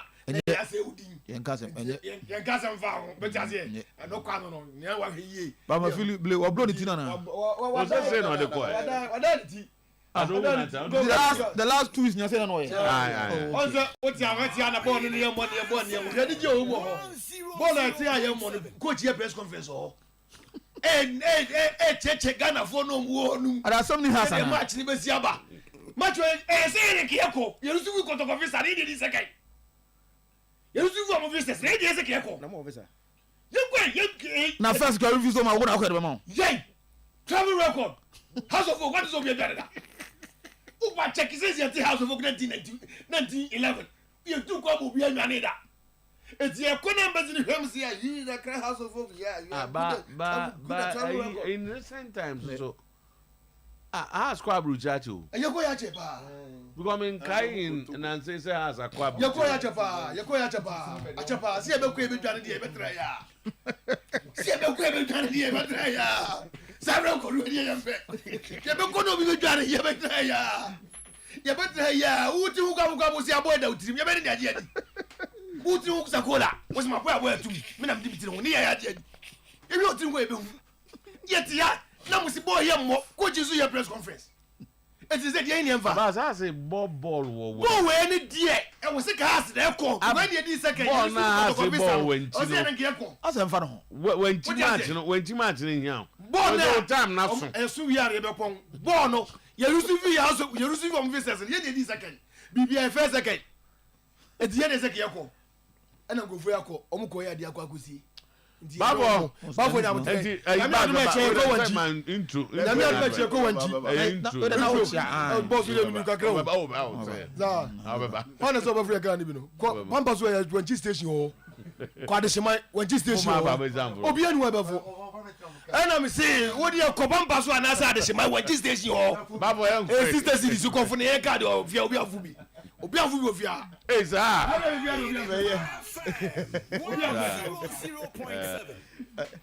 Tama me ebia ye bo match ni wi a ese say ye pemre na ye hwe ye whole national team the Black Stars and every setup senior is city so I say nya abotre na ye hwe because clearly the Black Stars are sinking. Tama say the Black Stars it's like Titanic. Tama say okay Titanic, the movie Titanic. Tama, that's the situation of the Black Stars today. We keep singing even when we are throwing you know what free mutugu no. We still sings because Obekaya from 2019 Ebepim Samuel you used to be 5 coaches so. Yes. And so still technical side no problem emfa. Tama we are koko here players no Zach no na mutaye sade no. Players you so mu from 2019 bepim ne. Ya system papa a few no my consistent. Oja national team there unya call ni we are that nano England ni. Wa ko fa bibira be frefrem. Tama. Un say ye won. O sa ali no mo boy na nzo ma na eba o. E o ma na changes be me nsa na. Yes some. And I'm a cabro so I can say your problem no. Ye nyai coaches ni players ni ko here administration so. O say administration aye den. O say leadership. O so o ma aye den. I say Ghana say ye Blasters say area a leadership. O my den. Tama wa mayen specifically at but no, but Tama, he's saying something. He should give us something to discuss. Now because you go there and you who want asma katre. And me can be to say that Blasters today is like a sinking ship. It's like Titanic. More na you know film to no next. More na you know film we fi say bia ka be mo ya ha no. More na na sink. La ko to ko tu pa no. Enti I think say you bought kwesi apia match ni wi a. As I say you share nya but a holistic assessment of the national team. Near here say what really is wrong with our national team. Because na Zach was a captain come ha. Say eba materials there. Countries na no mo boy there. Omo mo yeso saa wo. Say quality of players in kwai. Yes you know comfort the body a. Tama group na e de to so no. Group how de to so say ehwe ya. Ghana either last but 1 year. Ordinary. Omo nyina omo pukwa countries na mpo say Angola, say Sudan, say omo nyina susu say Ghana na better first no mo na hwekwa mo first mo be second. Yeah draw na I don't know nyina so one day the Ghana on the on fanko. Na ye kwa be first so e be second. And then Ghana is struggling with the time hebra wo bra wo hanu mo a wo hwe say yakobo draw na bebe yakobo draw enya ye biem ye bodra ya wie. Ye bodra ya forget ye wie. Today as we are talking Angola is at 9 points. Angola need a point or 2 or 3, then they are good to go. Who come out then now they be Angola we are done, we are finished. Sudan ye be that. Yeah, we and I don't see say Tama as I say area when you Sudan. It is not beyond us. And I'll make go back to I don't know a day before said that they may become how say. Number one say about rank now. We are highly ranked than them. Number 2, your players no on top teams in Europe more than them. Number 3, Sudan no ankasa na yama ball and some players omo active. Team would you say with them 100 you say yanko no home team you home near all the other things no. I believe the pitch will also be good. Maybe omo kwakobo no. That's a reason to say neutral no 2 countries na move. 0.7 Niger bon neutral. And Sudan bon neutral. Yentimi omo nyina mo home. Omo nyina mo home. Enti tama ade we dey e more than ball no. Now we kudus. Now we ball na players mienu. Sa ball no players mienu na Messi you. Antimi amount mo mienu nyina we in a position they should be able to score. Ade no so chance mo. Ade na that was na so chance mo. Ko ball and domi usu domi. The 2 players, baby, when you mean Jano, as a so much way, all the 2 of them will miss this ball. And something is fundamentally wrong with our game, particularly the national team. I say, I want some can say, medium baby call, minimum the India. Tina make us say, you call Sudan, whether you share or you share, no. As I say, a proper assessment of this because and yet, Tama, we are thinking here. Ghana, this country, in not long ago. Ye di second be me no bi wo afcon you nche bebre sabi awo afa na ye tiba we struggle to even qualify from the group stages afa the do baby no ya chabe do point at time ye group no kura no na bia na ya wi wom afa this is here you know we have gotten to a point that we are struggling to qualify. Can't we see that something is wrong, particularly when we have ball no so no particularly omo hwe game no so no wo de wo hwe enti me the FA president me the management committee me the executive committee you cannot sleep, you be worried. There ni kasa ya kasa sa there ni e Sudan. What can we do from where you sit then what should the Black Stars do because yes yenya dey Tama Sudan na ye kono as I say ye ka kire ye ho being the managers. The president is on fire on back on ground. Is it me the way a man he spoke to them? No, media I'm not for it. Me Kofu be say yeah, and but me I'm not for it. Media I'm not for it. Obia or did yes no who no. But me them said the way he spoke to them no. That is not the way to go. Ebi as I say no mo kasa. As I say approach no yes san kakra. So as I say approach no as I say kakra yoko obu ho man kasa boko an wote. You also so bonija and what here. So you cannot lump all of them together and go use the same format. And we should have a different way about approaching no. Because Tama, who are Abbas? Tama, has a Africa no. Now you have a couple to say Jones no the players be to odin komo no. Nenyo munyina no nom to. Almost so. Or picking some of them here. Has a way of treating some of them. He has a way of treating others. He has a way of treating others. Until you have to know your free company and I'm going to send a players you camp. So what I say. You have to know the materials, the tools in your hands and know how to use them. Until no time someone who team ni no who players me say no normal year kasa bibia a difficult situation how they react. Okay. Now you fail team because it is a must win. Captain. It's a must win. Yeah, go ahead. Watching the game against Sudan in Ghana here, Mr. To much as we say Black Stars have not been performing well lately. They've been disappointing in their outings, both in Cup of Nations and qualifiers, and that something that is obvious. You can't watch them. But Mr. To, I saw a different approach to game against Sudan. Yes, I respect the Sudanese side. They were compact, so they gave us some difficult movement. But clearly, say football, so to boxing, and the award the side man Kabose Ghana, they were very very top in terms of performance. I think at the minus, and say we couldn't put the ball at the back of the net. So to too much to hold so many things. I want to believe the players were in a hurry to score. They were too anxious, and in a bid to do that, so you tend to make a lot of mistakes. So say if, big if, you coach a bit to me, I talk to the players. No more calm down. Not say my this performance Sudan. It will be a different ball game. I'm not disrespecting the Sudanese. I know they've been doing very very well. Very very difficult to beat them. And especially when it is their home, even though this is our adopted home, at any point in time, they get something out of those games.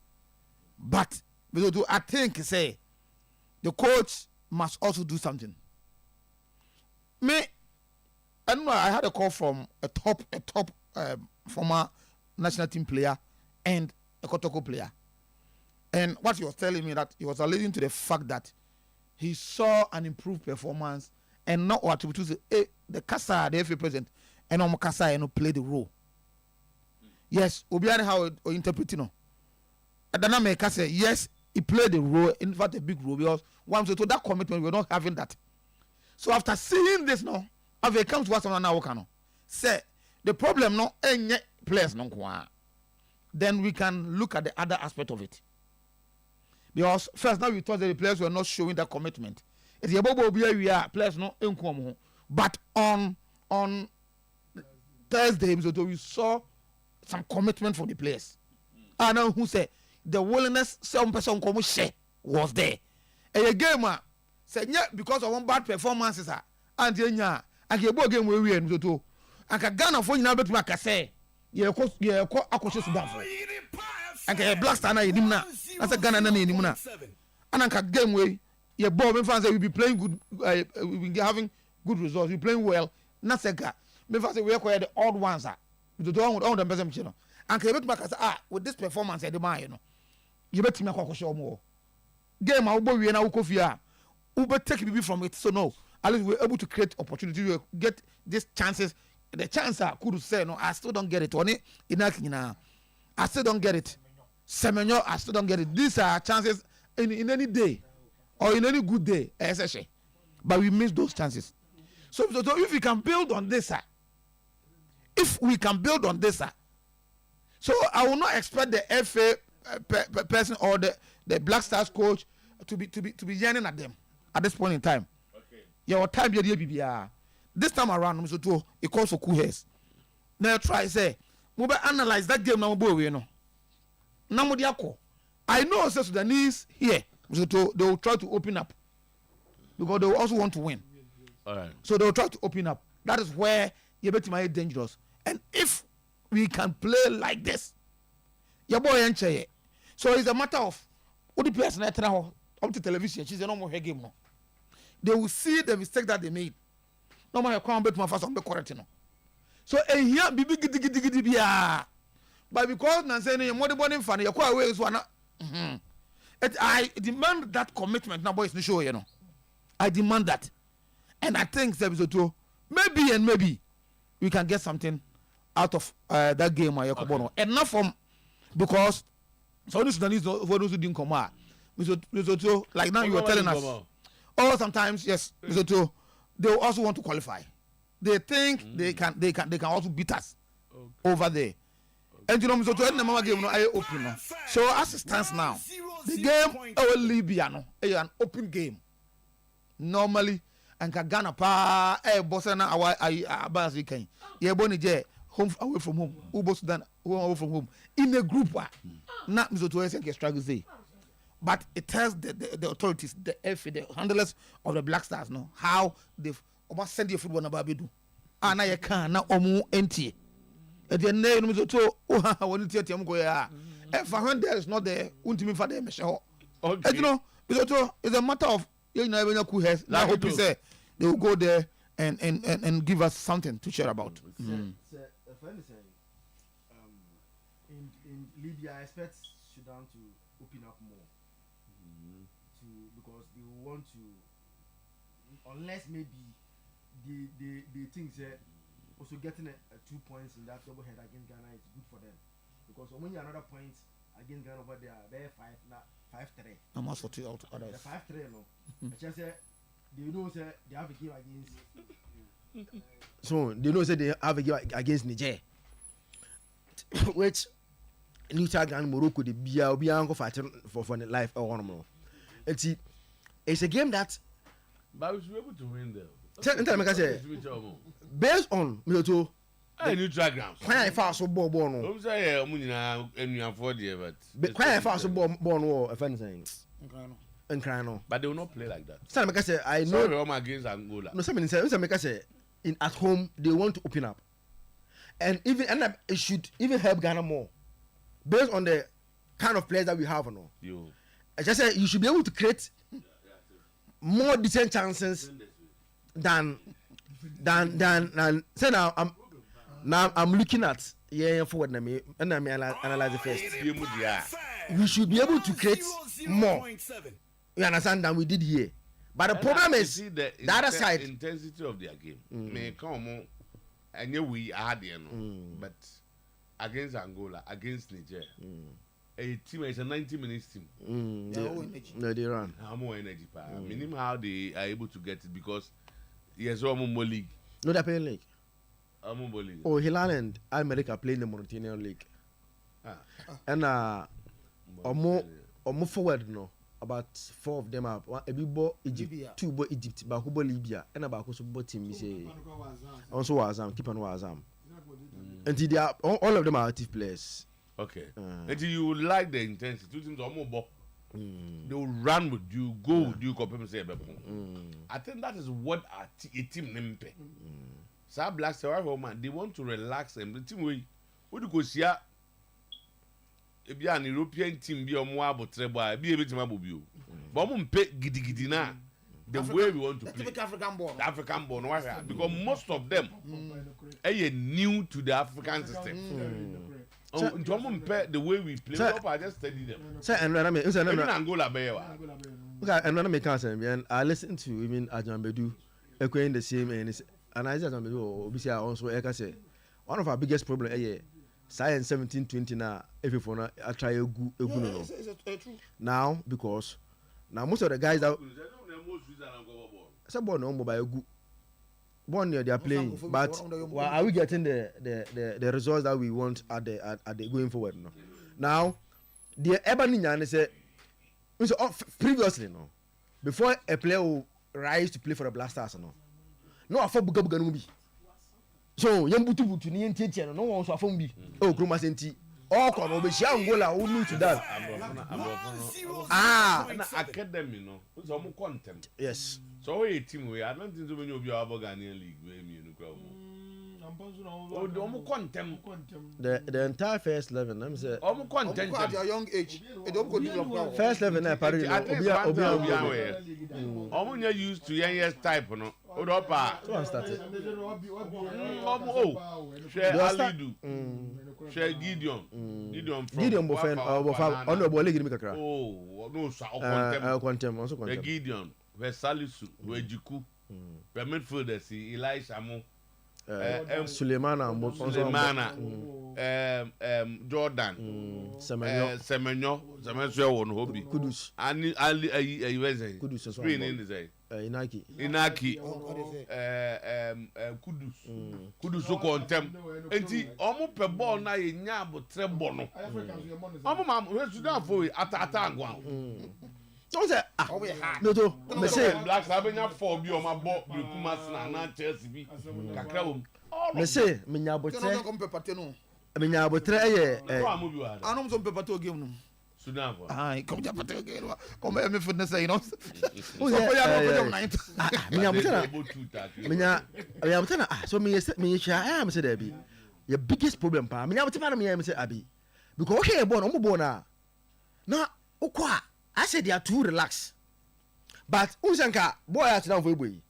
Obi a oboga league ni bia pe bia no mbono butu bi.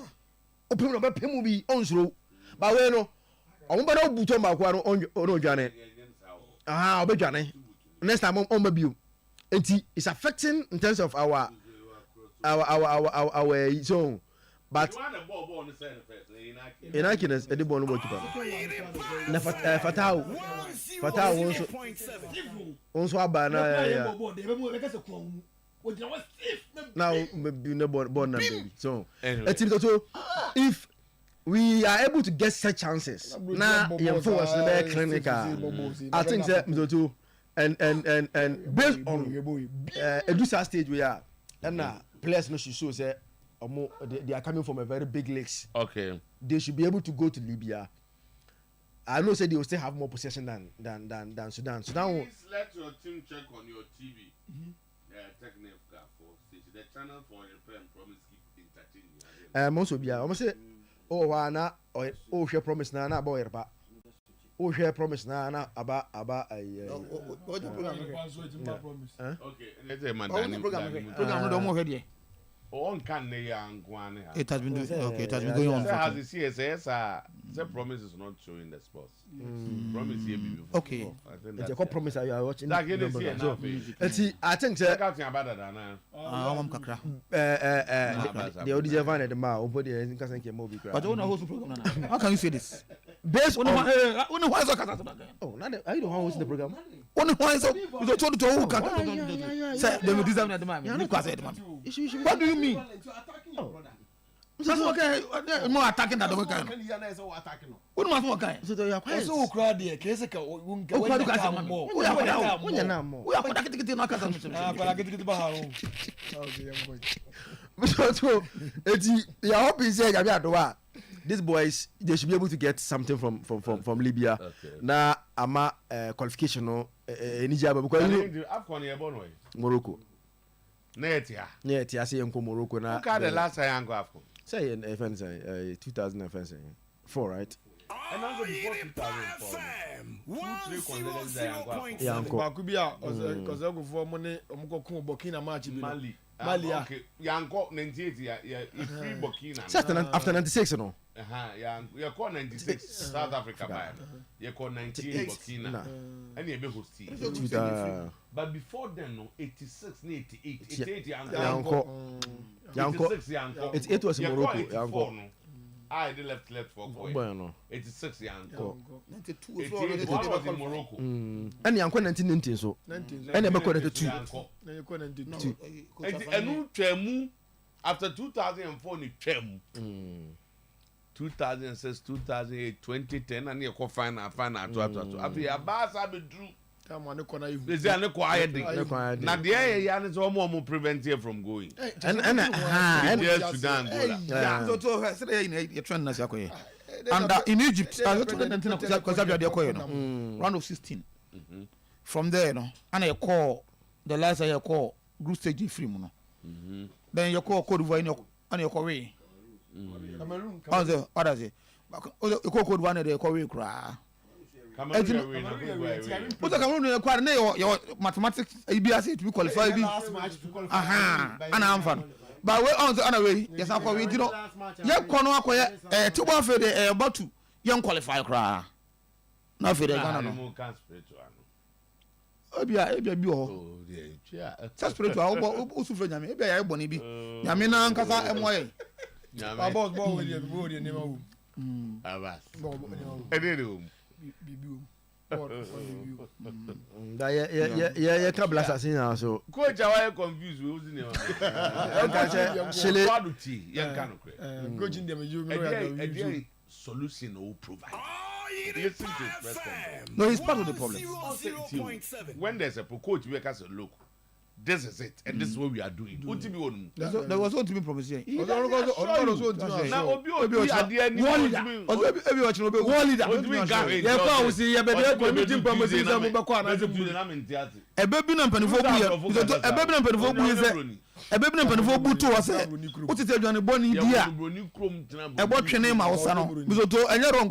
trained, played football.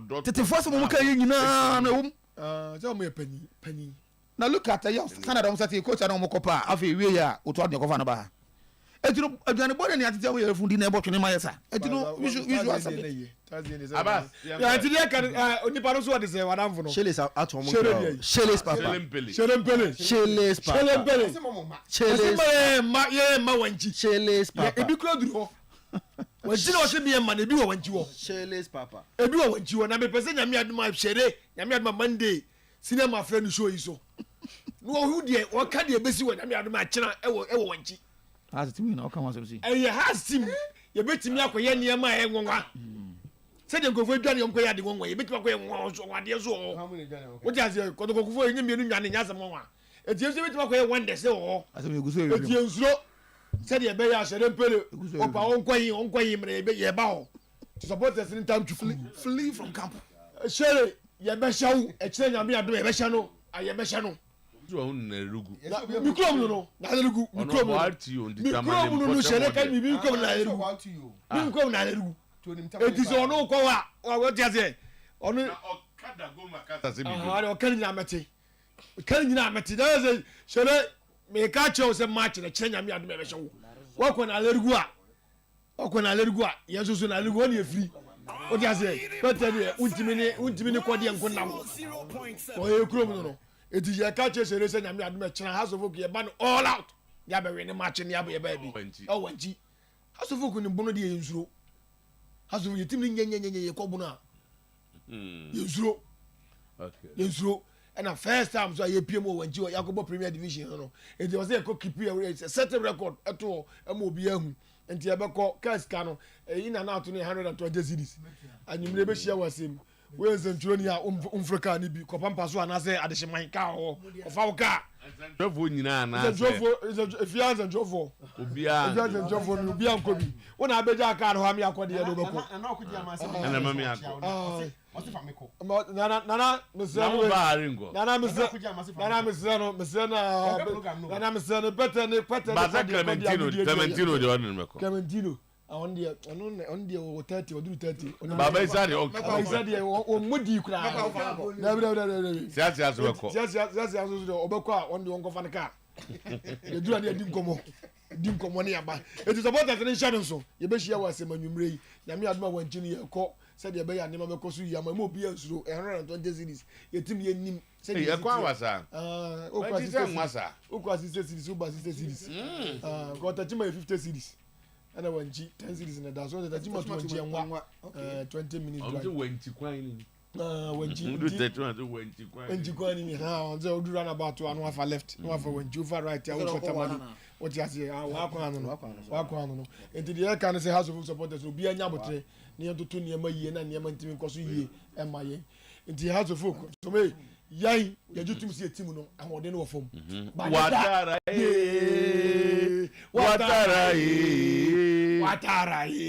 sasa ne mama ye watara be sasa ne ma wose match na ye ko no jutum se match na di nto nim de obeya house of folk be carry the day but on lose in 3 games you lose you abi on lose in 3 games 3 matches in no loss for watara on lose it we are the record no say the ye chen first 2 matches it is supporters ne nyina nya botre na ye vampire bon team na chi na niam team nkoso yie e maye na ye be se nuanom yo so mo ni nipa ira ne ye hu no ye ma dom nte ne ye hwehwe se ye betima hu na nipa o ira wo so mo ni nipa se nipa ira ba bia na si yɛhunu a yɛmmɔ nipa ama neɛ wei america asɛm dabi ɛho hia me o america na nkurɔfoɔ no mmienu akɔ yera ne ho hia me ɛho hia me papapapapapapa sɛ yɛhwɛ ka ho asɛm yɛmu kɔ germany baako ayera wokɔ america mmienu ayera musa kɔ biam asɛn na ɛbɛyera ɛmmerɛ bia yinkirisi anytime bia ɛbɛyera yare bɛba bia na yinkirisi enti musa kɔ biam asɛn na ɛbɛyera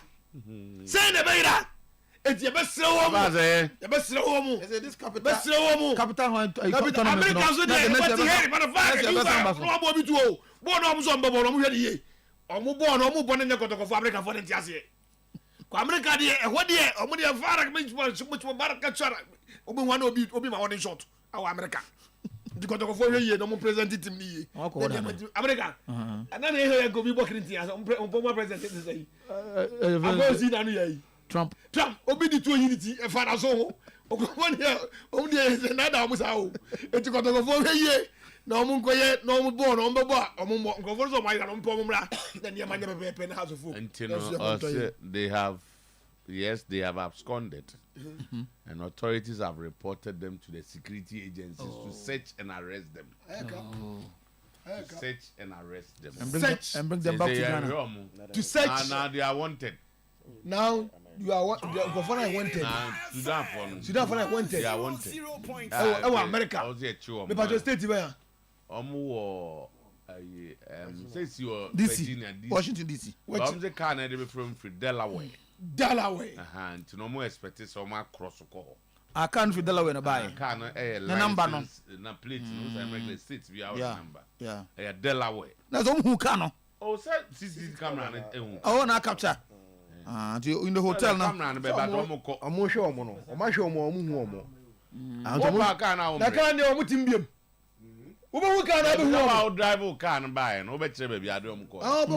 usually.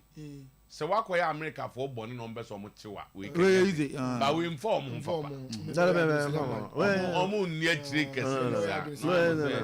so mama emu boni omu wi amade enkoy ento de achire ye be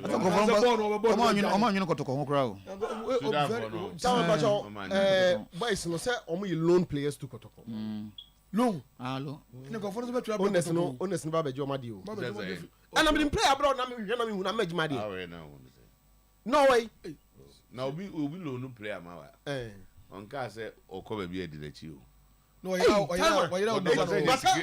security company but so side players na so mo say loan players interest so mo come back so American life and run say player na ira na yin e go to ready so metu aka meto players no and all some bobo ma ma de o na aja want ma ira me na ko nya so no mo political so mo kro mo nye no ba ko anu no the omo mba e gba ke ahwe omu ya go mu so mama ngofo no betu akọ caf ngofo be ka so mo betu akọ caf se loan aso mo from players me o mo caf se loan wa ya e so ya no ma to akọ caf so mu jo player na mo beti mo beti at 10 o'clock sports news it's time for sports news ada o kan bibi no ase de eno de na mo fi na miti o se wan na be chin na de akwafo na mga zo se Francis akwafo boatin obo kotoko no obo kotoko na o sa kan house player ba kon ayi David ayi na na o se da kokra be hian no ayi o